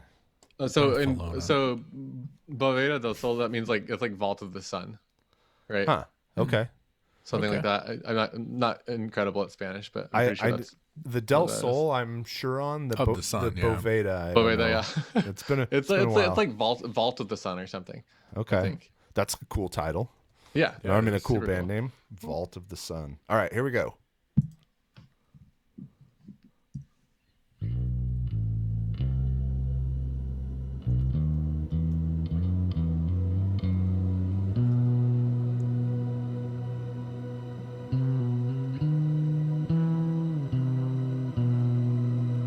Friendless.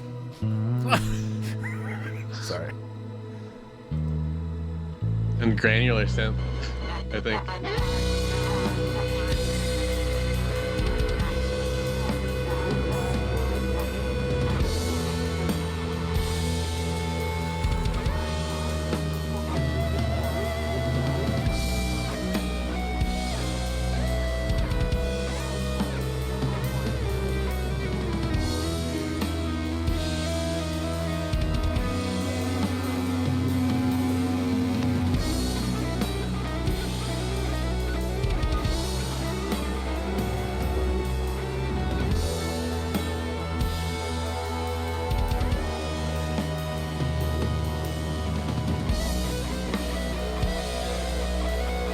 All right, I see where they're going with the intro. Is this the night where we don't get any actual drums? I think those are real drums. Those are either real or unquantized. The double kicks were pretty sloppy. Yeah, were they? Okay. And I didn't like them. That's an example. I would take away the double pedal and like it more. I think it's really cool though. That's the only complaint I have is I really don't like that. Beginning? What was that? I was gonna say the only complaint I have is I don't like the double kick pattern in the drum beat. I liked everything else about it a lot. Same here.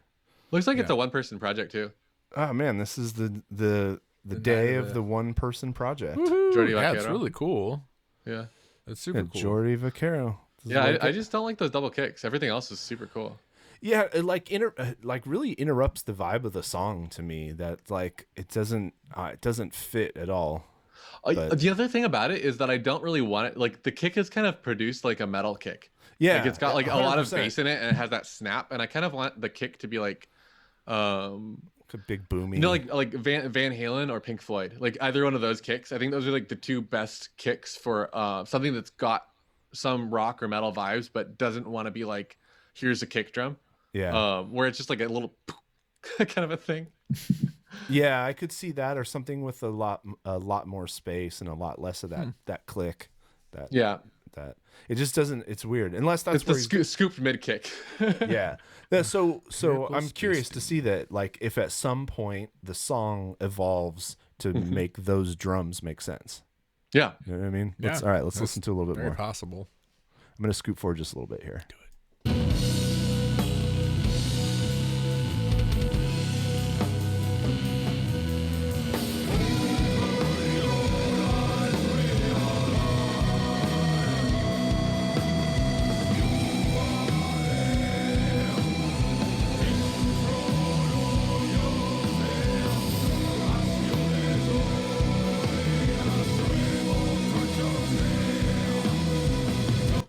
Yeah, it cleans up so much as soon as the double kicks go away. Yeah. I actually just, I don't even know if it's the kicks or if it's the production of the drums. I don't like the drum sound. Yeah. I agree. But it's cool. It's cool. It's like it's rhythmically interesting. It's like got like it switches between like a 7 and like something else. I think it was like I wasn't counting, but there was switching between a 7 and something else. Yeah, JD's starting to rub off on me. I'm trying to listen and not count everything as I listen, and just listen the first time through. Just enjoy it. Yeah, it's hard. It's a hard part of my brain to turn off. Yeah, I wasn't really counting either, but there was an obvious 7 switching between that and something else. Yeah, the 7 was clear. So here, let's go back to a release from 2016. That's a full album that actually came out on vinyl and whatnot. I assume is this person a graphic designer that learned how to play music to like advertise this stuff? I know, right? Cool. Hey, look at the album cover. That's so good. That's really good. We could introduce you to someone else we had on tonight, and together you could form a band. Yeah, there you go. No, that could be an Elder album cover. Who did the album cover for that? Actually, I'm curious. Does it say artwork and graphics by Miriam? Right on the bottom there. Miriam Espacio. MiriamEspacio.com. Check it out. Let's check out that link. I don't know if you want to do it now, but let's listen to the beginning of this one, and then I'll do that. Okay. Oh, we'll go places. We'll go on. Yeah, let's go there. I really like the graphic design. We're going places tonight. Ooh.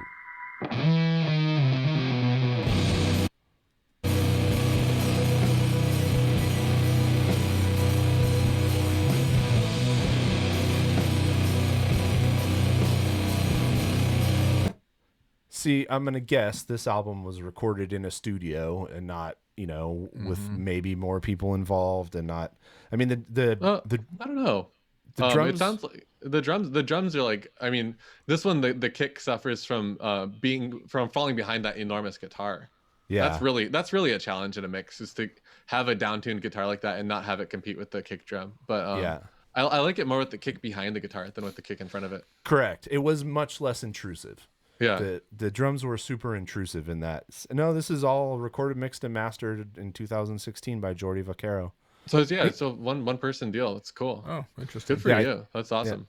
Yeah. All right, so now let's go on a journey to MiriamEspacio.com, where this is what if you're just listening. We're looking at the website for the artist who I think did both of the covers. MiriamEspacio.com. I was just imagining, like, what if this was going to be like just all porn? The paladin sure looks like. Yeah, what can I do? If it's porn, it's porn. This is like a legit designer. Yeah, like look at that. Oh, look, there it is. Antar beer. That's cool. Art direction, identity, packaging. So all right, so this is a lot of this stuff's cool. It's a really good graphic design. Yeah. Nice. Art direction stuff. It is so great. I mean, this comes up constantly. So great when you have people close to you, like in my head, this is his girlfriend or his wife.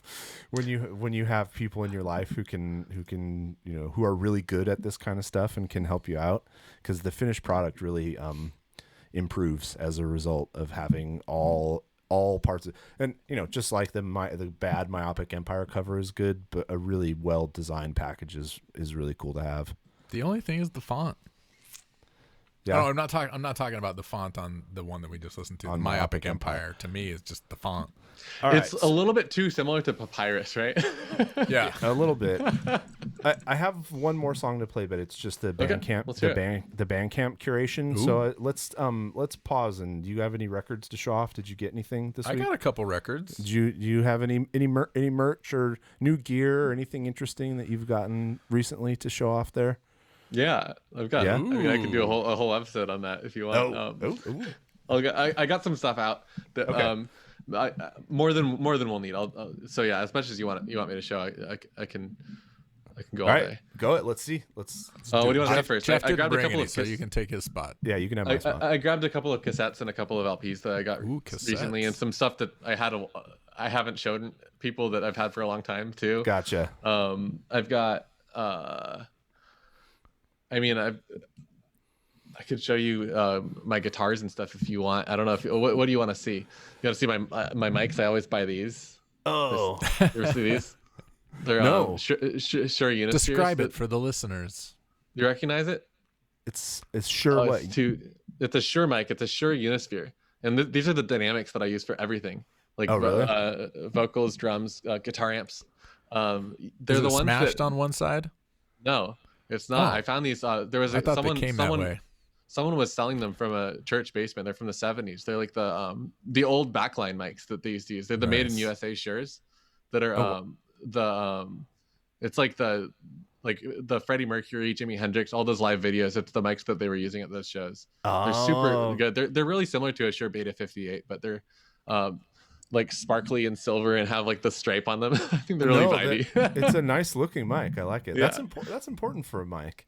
Yeah, especially if you're gonna show it off, perform live or whatever. Troy's really picky about exactly what his mic looks like. Oh yeah.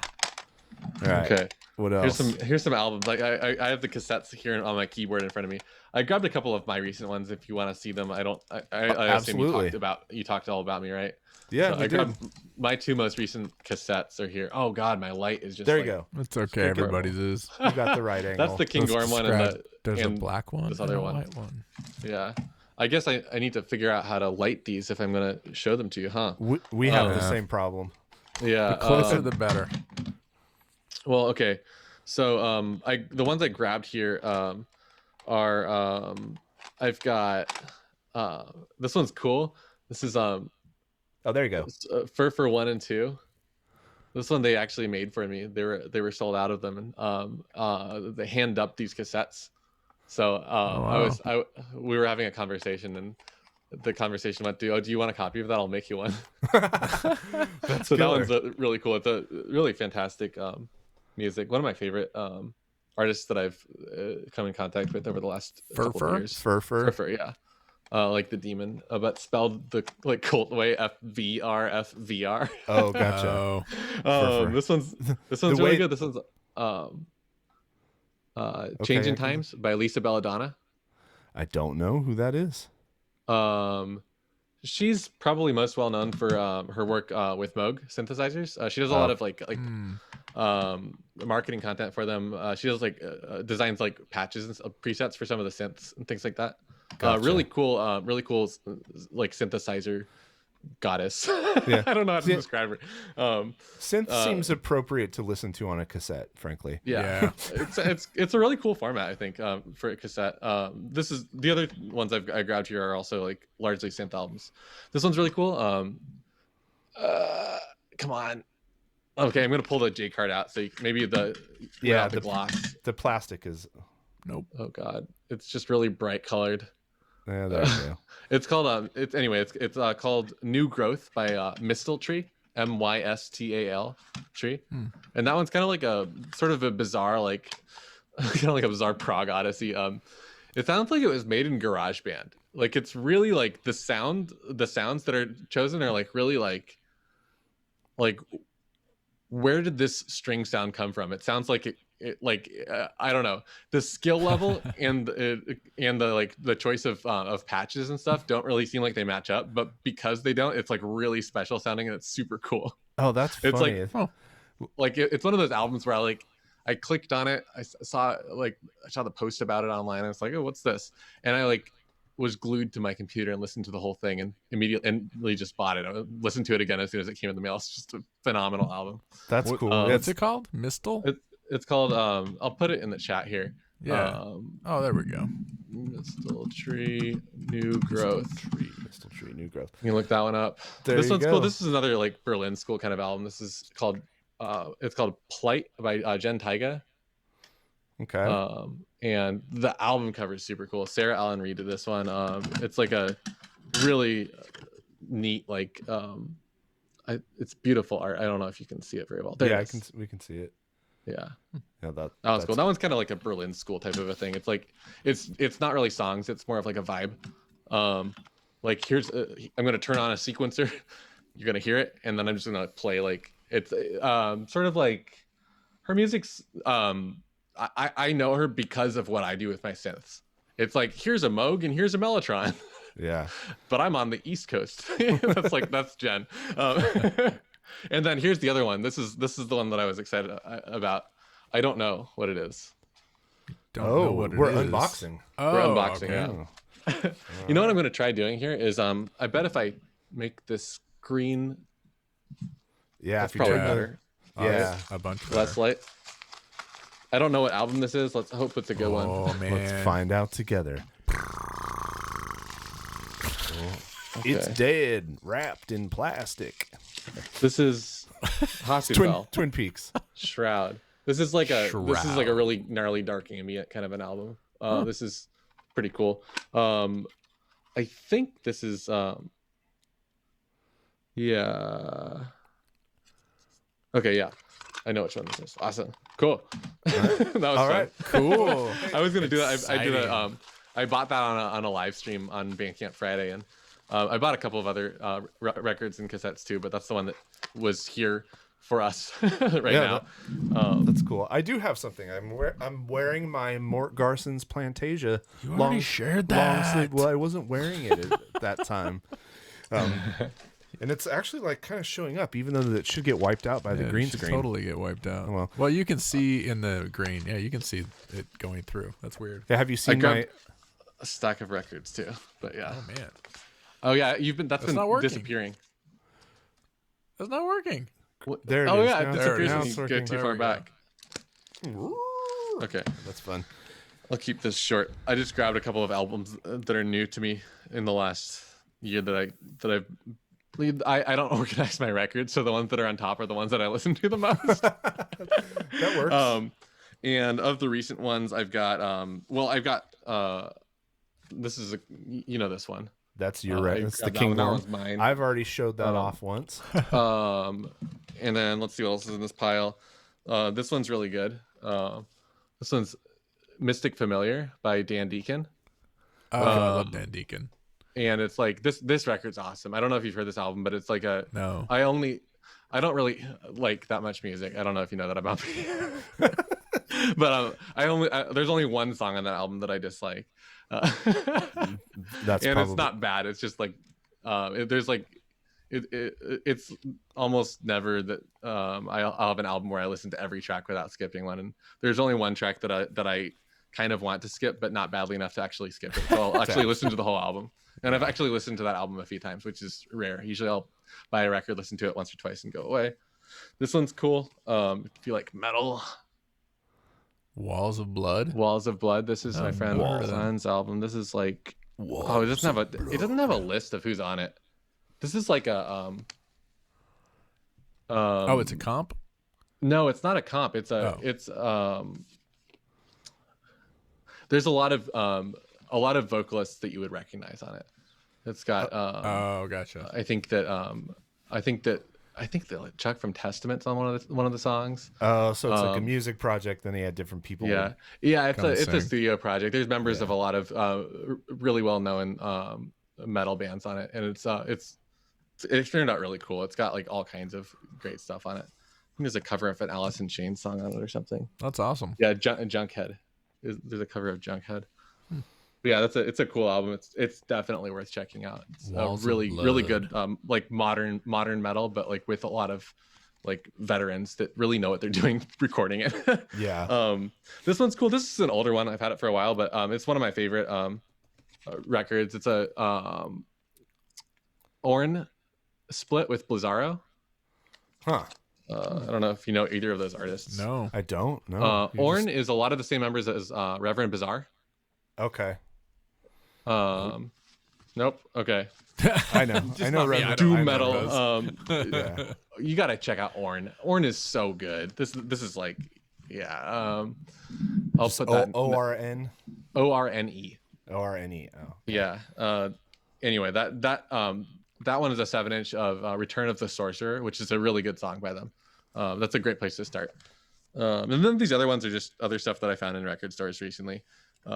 There's a record store by my house, and the guy's like dealing with COVID and dealing with having a brick and mortar store during COVID. So I'll try to support him. I'll just window shop and I'll bug him and be like, hey, there's a record in your window that I want. Let me buy it from you. And we'll like set up a time to grab it. And I just grabbed this one. This is one of the ones I just got from him recently, which is like Rip. Rip. Yeah, it's a Chick Corea record. I just got it. Chick Yeah. Corea. Nice. Yeah. So that was I figured I'd grab that because he just died, and that's sad. Rest in peace, Chick Corea. Yeah. And then I got it. I got a Stravinsky it record just here hit me. and an Ennio Morricone record. Yeah. All kinds of good stuff. Anyway, I just grabbed some stuff, Wow. and there's no one else that's like worth signal boosting, I guess. Like the ones pointing are out. relatively well-known artists. Yeah, I gotta check out Orn. All right, do you have something there, JD, or are you? No, I do. You do? No, I do. Yes, I do. My weekly vinyl club came, which is a band called, well, they used to be called Viet Cong, but they are now called Preoccupations. It's sort of like a post-punk band from Calgary, Canada. Interesting. It's really good, actually. So that was selected for you? This was selected for me from vinyl, and they are not a sponsor. Like, I've just been super impressed because they have an option where there's just curated, and you just let somebody pick what vinyl you get. So you have no idea what's going to arrive in the mail, and they always send really good stuff. That's And kinda actually, fun. I I mean, actually it's also like- just got an Obsessed album that they sent That's me. like I'm like, that's like the equivalent of like, I mean, going to a record store. I do that. Like I'll go to a record store, like I said, and I'll just be like, what do you think I would like that you've got recently? And I mean, Yeah. usually I'll buy something like that. I mean, generally speaking, at the store that I'll go to, he'll like put something on, be like, check this out, and if I like it, I'll buy it. But if I don't, I heard it, you know. So now Yeah. I know. And then I also just came a few weeks back. I picked up the newest All Them Witches. Cool. That's a So cool this cover. this is one that they put out. It's it's got the fold, and the vinyl is really cool, like kind of purple and hazy, and Purpley marble, yeah. one of those Nice. numbered ones. Oh, Yeah. it's like 606. I don't know how many they made, but it's 606. of 25 million. That's another band that I have just been, them and King Buffalo. Those are bands to just like zone out You just too. zone out. You just put them on. You don't have to think about it. Yeah.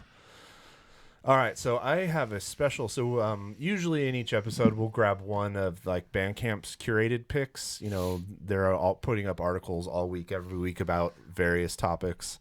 And there was one that for this week that's very much special for you. It is called the band is called Mechanical Life Vein. So first, have you ever heard of them? I don't think so. No. Okay. So what Bandcamp did is they actually wrote an article about the music in Metroid and how influential it is, and then they picked 6 artists who are covering Metroid music from all different styles and genres. So this is one of the ones that they picked. They said Was Metroid Metal on that list, by the way? I believe so. I can pull up the Okay. full list though. I think Metroid Metal, one of the guys from that band, mastered the King Gorm record. Oh, really? Yeah. So far, Samus Aran's musical legacy spans a vast spectrum of genres, from alternative hip hop and ambient piano to progressive metal and improvised rock. To commemorate the series' 35th anniversary, we hunted down 6 of the best. So the article is in the article section of Bandcamp right now if you want to read the whole thing and see what the other bands are. I want to sit in on these story pitch ideas that they have at Bandcamp. They're like, okay, so you know Metroid. That's not it.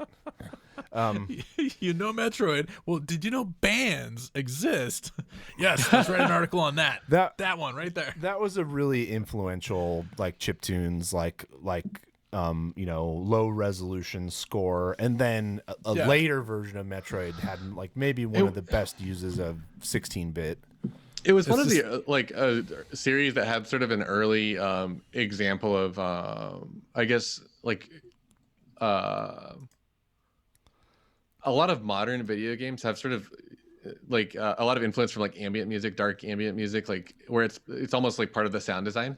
And some of the older Metroid games, like the only Metroid game I've actually played is Super Metroid. I played through, and that one's like the oldest game I've played that has that type of thing where the music is sort of part of the sound design, and it's just like here's the vibe, and it's not like a song like you would have in Mega Man or Castlevania. Or something.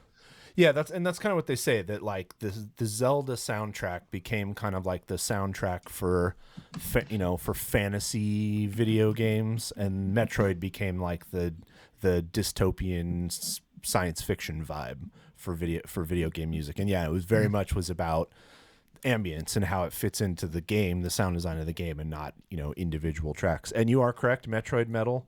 Oh no, that's not. That's Grant Stemage.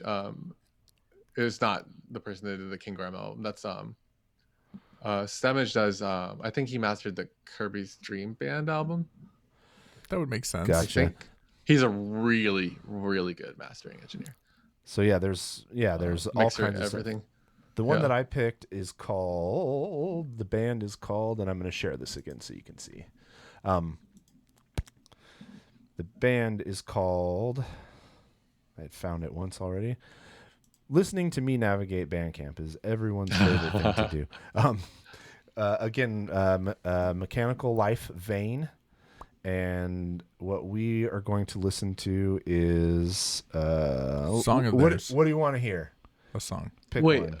this is on one of Bandcamp's features, and it only has like 10 supporters. Correct. Yeah. That's sad. They dug deep. Well, this article. Oh, it's name your price. So something that maybe to tell listeners here. I don't know if you probably talk about this, but we do. Your picture only appears here if you name a price that's greater than 0. So if you see a name your price, just drop like 50 cents on it to show your support. To fill in the followers. Yeah. Well, wait a second. Like there are people that actually name their price of 0. Oh yeah, absolutely. Fuck you all the time. That's great. Christ. I mean, it's like I think that's great. I think it's when you say name your price, what you're saying is that I'm okay giving this to you if you can't afford it. It is, but I mean, anybody can do like a quarter or 50 cents. The barrier, I mean, like so. Okay, I guess in the defense of your position, I think that if you can't name a price of a quarter, why are you downloading the songs instead of streaming them? Yeah, for sure. That's my question. Yeah, but at the same time, I think that like I encourage people to name a price of 0. I name a price that's my minimum if I want them to pay for it. That's my rule. Yeah. No, about half my albums are name your price, and yeah, plenty of people download them. You can look at the analytics and see how many people do it. I'll share my screen. I think that's also weird though, because why would you even? It goes back to the product design. If it's like you want somebody to just download it and not have to pay for it, put a download link right next to the song. Like, don't go through the whole process of buying to download. Like, yeah, well, that's the thing is that actually Bandcamp's kind of weird about it because they like really, I mean, they make their money, like Bandcamp, the company, right, makes their money off of these sales too. They're taking a percentage, completely. So they make it actually a little bit challenging to name a price of 0. They make it confusing for this, which I actually don't know if I agree with necessarily, but I totally understand the position of it.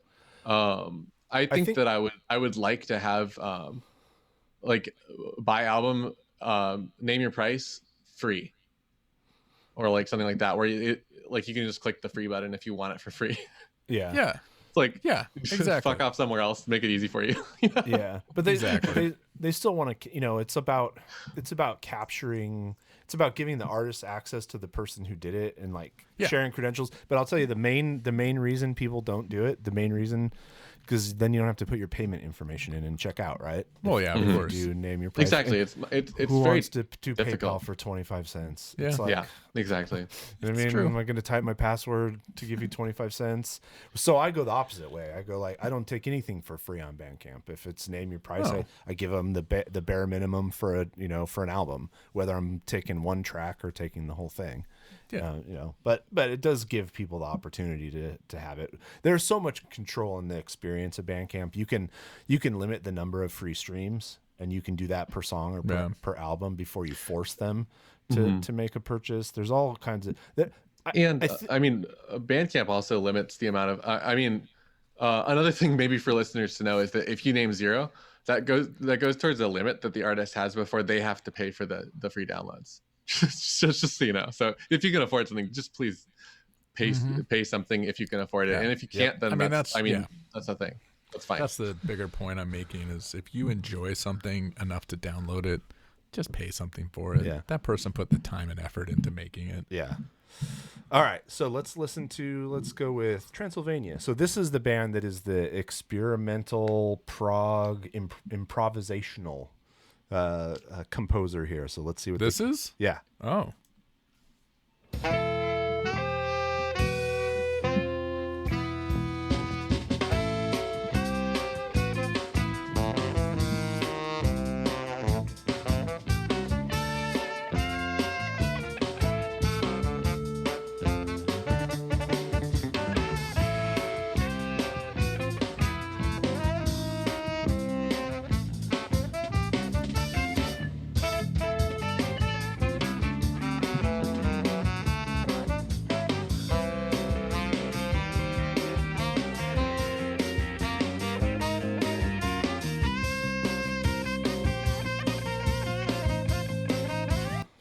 All right. So that's a thing that happened. So wait, the soundtrack to this video game sounded like that?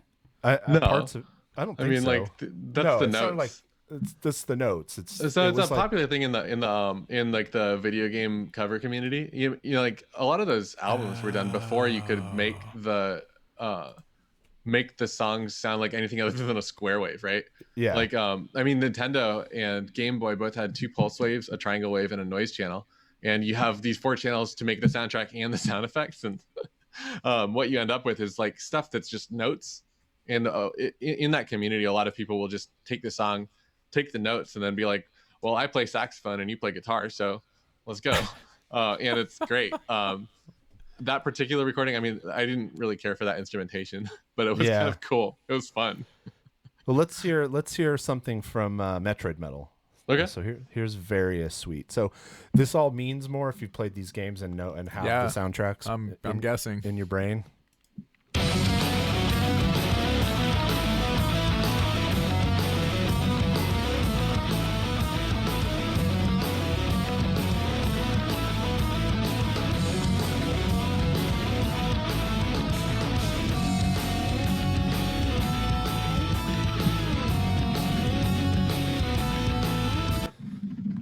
Yeah, so a lot of this they have to imagine because you have a really basic melody because of the very limited capabilities of producing music, and so they they fill in around the edges. Here's one for you, Francis. The guiding principle behind this electronic tribute to Metroid, composed by Portuguese board wizard Shiryu, stems from a simple question: what would Metroid sound like if it was performed by Vangelis?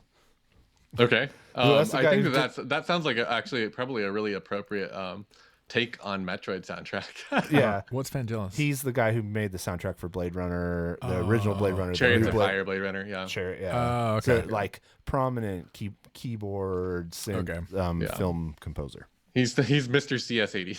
I feel like this episode is just the me going, huh? Me, what?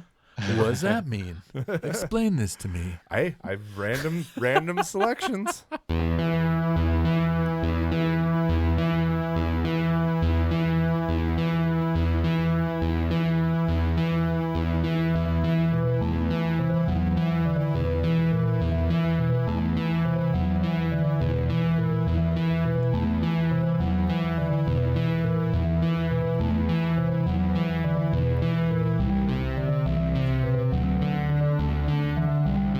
Oh yeah, that's perfect. Did you read? I don't know if you can read the copy. He made the album using a free Virtual Studio template that emulated hundreds of classic Vangelis patches. So like his actual synth patches. Yeah, it's I don't like the mix that much, but it's really cool.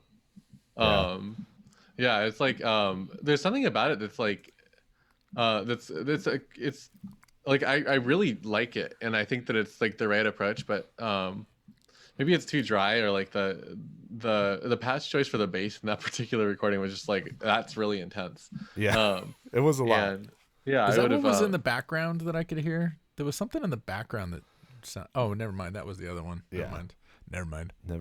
I tried to be part of this conversation and I failed. JD. So yeah, there's a synth that I've been wanting that's basically designed based on the CS80, and it's like, you know, it's really hard to validate it, but it's like, I really want this thing that costs like, I think it's like $3,750. Just like to sound like an old Yamaha from the 80s.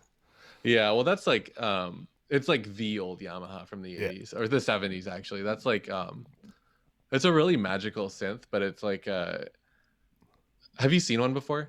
No, They're maybe. They're like huge. And it's like you could put the electronics of that into something much smaller and much more portable. But the cool thing about the CS80, the sort of the magic of it that's probably missing, actually, this might be what my issue with that recording is that the CS80's like special features are the expressive features, not the sounds. The thing that made it cool is playing it, not using the patches on it. Oh, And interesting. I guess like playing Vangelis's patches on it would be like, this is great, but at the same time, the reason Vangelis's patches are cool is because the CS80 it was an early one with a ribbon controller, so you could like pitch shift like an octave by like swiping your finger on it, Gotcha. like a touch, almost like a touch screen. And it had an early form of MPE or polyphonic aftertouch, which lets you use the depth of pressure of your finger to modulate the sound. To modulate the sound. Which is very common in synths. However, the CS80 let you do it. Each key had its own. Oh, wow. So you could do like the note under your middle finger ends up getting more vibrato because you push it down harder. And it's like, if you're a really good keyboard player playing on one of those things and you've got a good sound designer like doing the patches, it's like, whoa. And I mean, that's what you're hearing when you watch Blade Runner.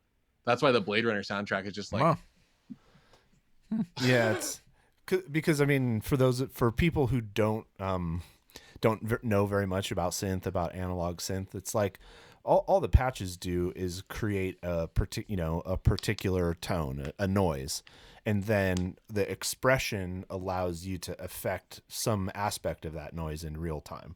So you it's like shift it, make it wobble, whatever. There's a million different things that you can assign to that.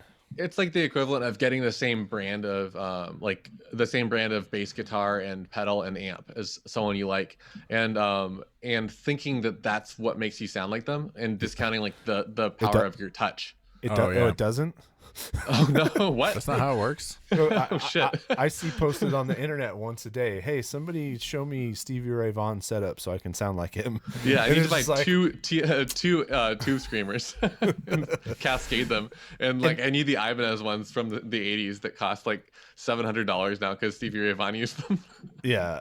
No, that's not how you sound like Stevie Ray Vaughan. Doesn't work that way at all. No, and like for people who don't know, the expression in musical instruments, think of a keytar, right? So you're jamming that keytar, and you notice he's got on his left hand the little roller under his finger, and he can roll it and you can bend the notes up or down like bending a note on a guitar. So you get those sweet keytar bends. That's a form of expression, because that roller is set to adjust the pitch of the sound.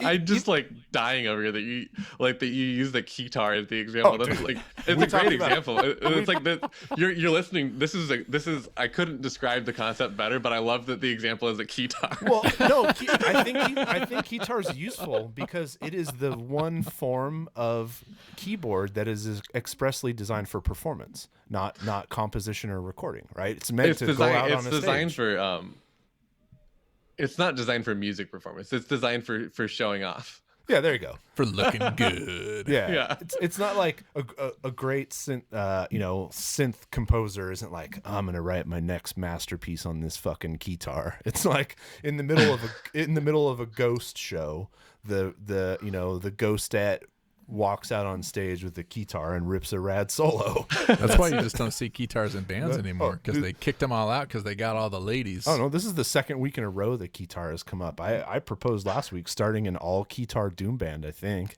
Yeah. I had I was in a doom band with a keytar. Week? I used to be in the car.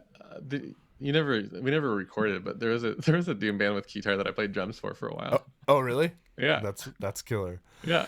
Yeah, I mean, expression, which is, expression in playing guitar or keyboard, is bending the note with your fingers, or using vibrato with your fingers, or exactly the attack of your picking, or all of that stuff is what. Or even your dynamics, about. Right? Like just like the way you touch the strings and stuff. It's like all of it is just a piece of it, right? Yeah, but then it goes into equipment too. A wah-wah pedal is a form of expression. It's totally. It's a way to impact the tone and then have control over the shape and the. On a keytar, let's talk about keytars. guitars. On sure. a guitar, the other little tweedly dum thing on your left hand is doing the same thing a wah pedal does. Oh, is it? Generally, it doesn't have to. You can usually key it to whatever you want, but the common one is to set that to either to a wah pedal or to vibrato. Yeah, that makes sense. Yeah. I mean, I have expression pedals on my board for the volume. You know, a volume pedal is an expression pedal. Doing volume swells is a form. Oh of my god, expression. it's that, and what a good one that is. Like underused too. I mean, even though it's like, if you use it in every song, it starts feeling like a cliche, but it's so good. The volume swells. Yeah, I mean, in the case of a synth, you could walk up to it and plunk your finger down and hear the patch, or whatever it is, or you could have the volume at 0, plunk your finger down, and then slowly build up to that final note. Yeah. That's what Vangelis did, right? Absolutely. And it's just like the soundtracks. Yeah. The way that you touch it.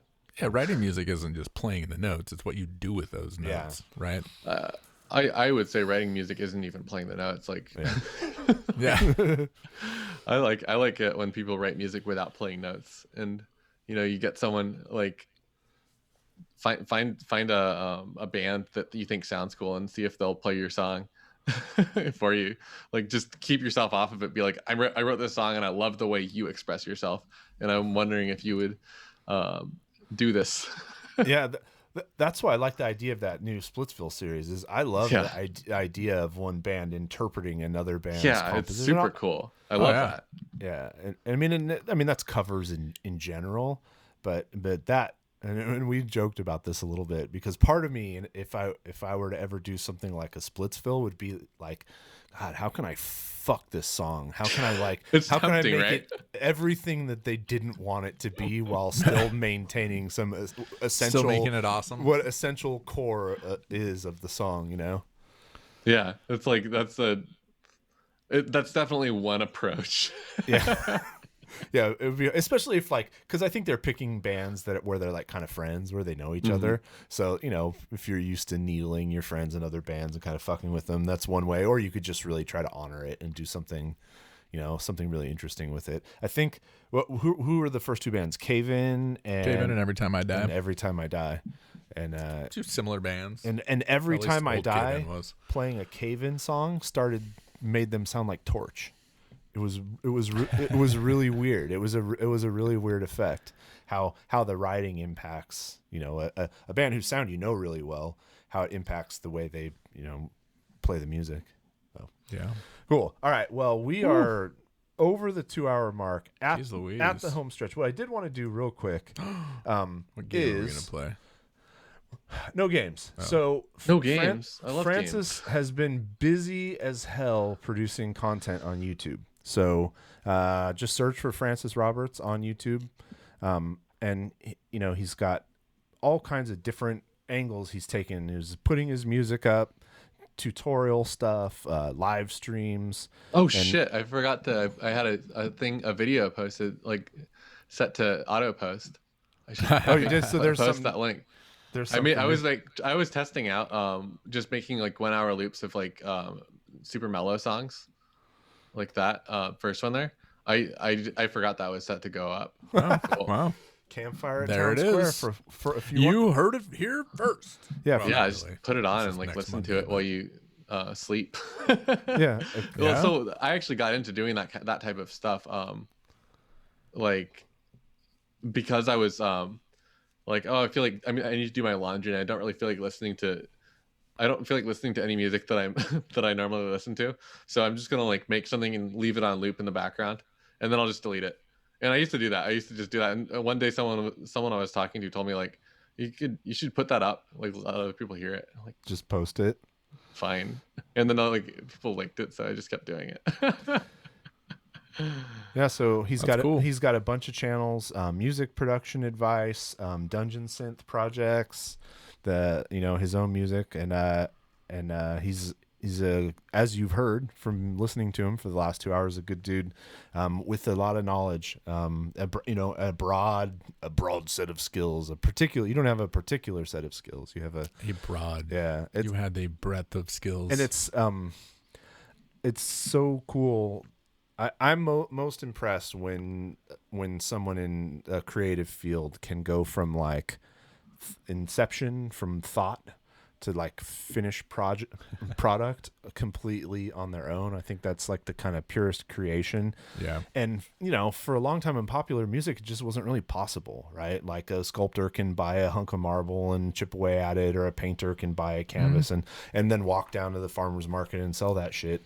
But if you wanted to make rock and roll music with electric amplifiers, like going from here's a song I wrote to here's my song to listen to in your car used to be a very long journey. I mean, you used to need like actual engineers, right? Yeah. Exactly. Yeah. I did not. When you said sculptor, I immediately was thinking like old Italian sculptors, and then you said go down to the farmer's market and sell that shit. Wait, what? My brain exploded. No, but I mean, even contemporary artists in lots of other fields of art aren't dependent on other people in order to get their idea to something commercial that could be consumed. And music's not completely democratized, but has certainly moved a long ways down the path, even compared to what it was like when I was recorded the first record I ever made in high school in like 1990.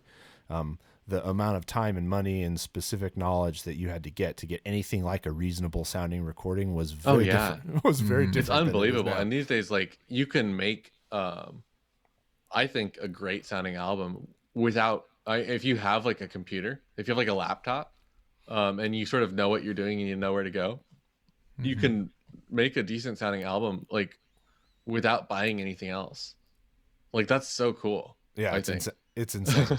As a person who's producing this podcast using Cakewalk for free, you know what I mean? We bought some stuff. We bought some microphones. We bought some mics. Yeah, I mean, it helps to buy some mics. And I finally got it. I got to it control the set up sound. Right. Did you see that? Oh yeah, I see that. Straight up and down.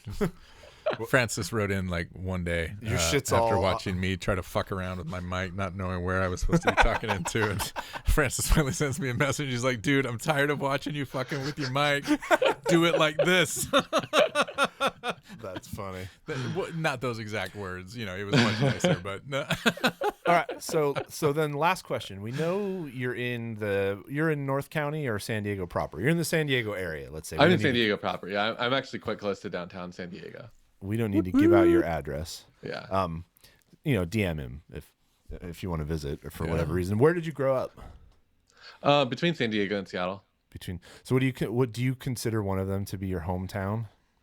That's a good question. I sort of consider Seattle to be my hometown, because it feels like I'm going to my hometown, but it's been feeling less and less like that because that city has changed so dramatically since Amazon started blowing up. Yeah. It doesn't feel like the same place anymore, but which is kind up, of right? bizarre. So what's like a formative, maybe not your all-time favorite, but like a Seattle band that you're just like, fuck yeah, this is the Seattle band I love. Do you even have one? From your childhood or from your teen not years? from my childhood, absolutely. Like I definitely like was a kid in Seattle. Yeah. Like I didn't really I wasn't old enough to be going to shows when I was living there. And when I was basically back and forth between there and San Diego, and started living in San Diego, like basically full time as a teenager. Like around the same time I started playing guitar was when I was like not in Seattle very much at all anymore. All right, so what's the San Diego band then, or bands? Is there any that stick out? I'll still answer the Seattle band. My favorite band in Seattle right now is Witch Ripper. Yeah, Curtis is rad. They're all great. Brian actually won a bottle of hot sauce. Oh yeah. Oh good. Yeah, Sweet. Send those out. Did you hear? Did Brian send his new song soon? No, I don't think he might have posted some. I think he posted something. I haven't. They're super good. listened to them. I bought them on Bandcamp Friday. He posted 2 songs on Bandcamp for a new project. Yeah, I haven't checked it out yet. I need to do good. that. Yeah, it's cool. It's not what you might expect from him, but it's really good. Yeah, Witch Ripper is a killer band. For fans of, they get a lot of Mastodon comparisons, which are apt, I think. I think the same person that mixed their most recent album mixed like Leviathan or something, one of the earlier Mastodon records. Yeah. So it's like the production is like similar for that reason too. Yeah, and God, they were a band that was really starting to build up some momentum. You know, getting put on some, you know, some of those opening slots on big festivals, and, you know, they had a couple of really cool shows. So I'm pulling for them when things get back together, especially because I know Curtis is also in the service industry. He's I think he's a kick-ass bartender. He's But mixologist, you know, that kind of bartender. Yeah, I was gonna say there's a lot of like really shitty bartenders. He makes so it's good he he's a makes kick-ass one. He makes some incredible cocktails. I love going to his bars. Yeah, that's like one of the things that I do in Seattle is go to whatever bar Curtis is bartending at. Oh yeah, that works for me. So all right, so then San Diego. So which ripper for Seattle? San Diego. I'm trying to think of like bands that I've like gone out of my way to go see a lot. I've really enjoyed. There's just so many. It's harder to pick when there's so many. God.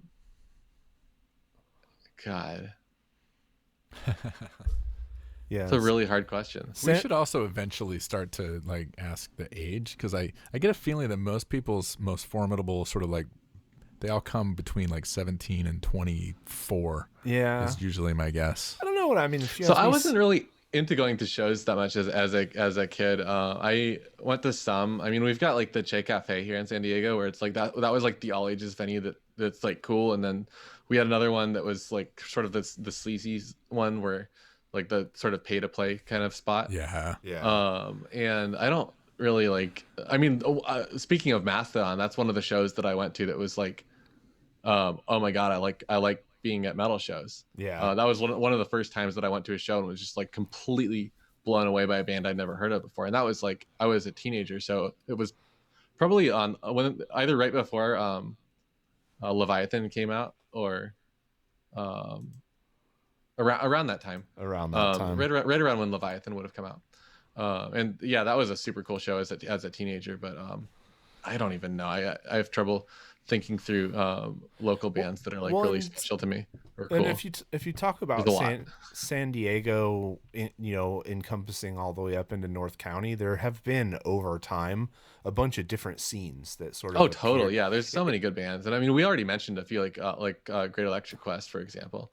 And I mean, there's bands like a cool band is like Death Surf, for example. That's like a rock band that's sort of influenced by like punk and also by surf music and by other stuff. And then you've got the whole like heavy psych scene here, and some of the prog bands associated with that are cool. Like Astra is a pretty cool project, and like and then the sludge scene's good. Deep Sea Thunderbeast is great. You've probably heard them. Deep Sea Thunderbeast. That's a good name. Yeah. No, I haven't heard them. Deep Sea Thunderbeast is really a really good like heavy band.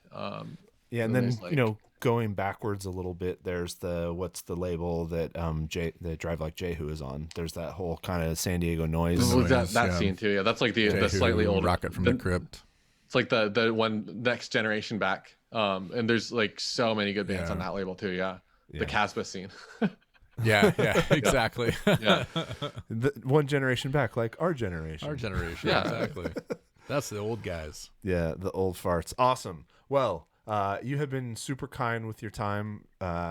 Appreciate it. Everybody follow Francis on YouTube. There will be links to every project I can come up with, plus all the music that we listen to on this episode in the description or in the YouTube description. And now every time you hear the opening theme of our podcast, you can put a face to that sound. To that sweet put a face to that sound. To that sweet shred. I've never shredded that hard anywhere else, so don't expect that from my music.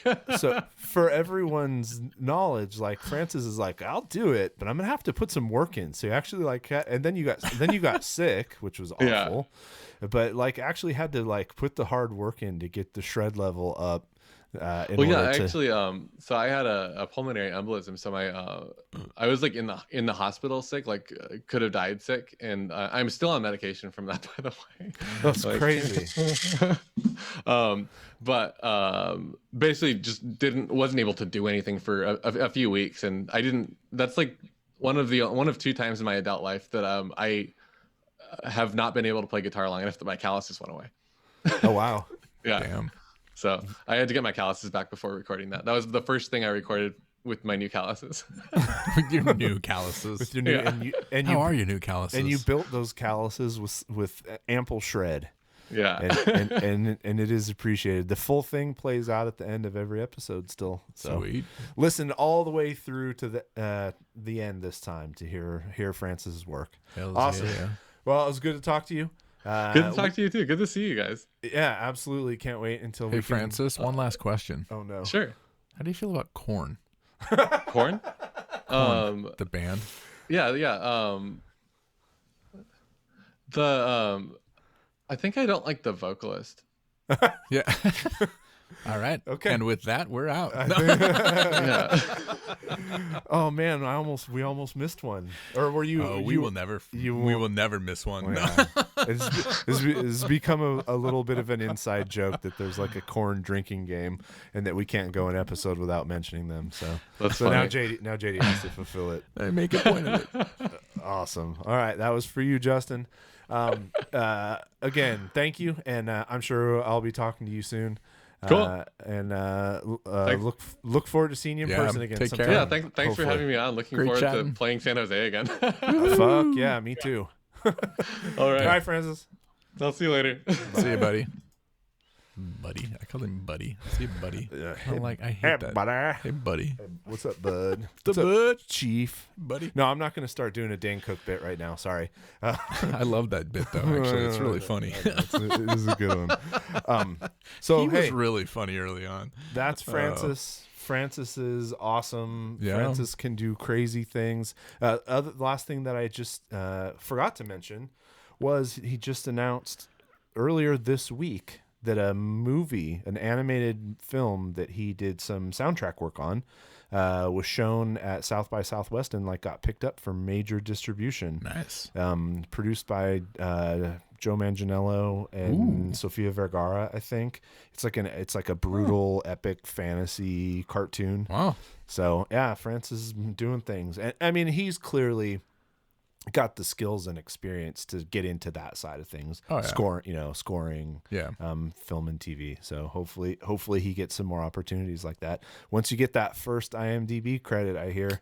Yeah? Yeah. No, I don't. all it Really. takes. I don't really. I don't hear that at all. But I'll pretend like I do. Sounds good to me. All right. Well, hey, that was the latest and greatest episode. That was the latest and greatest.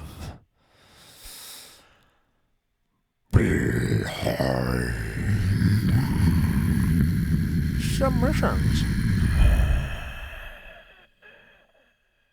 We out.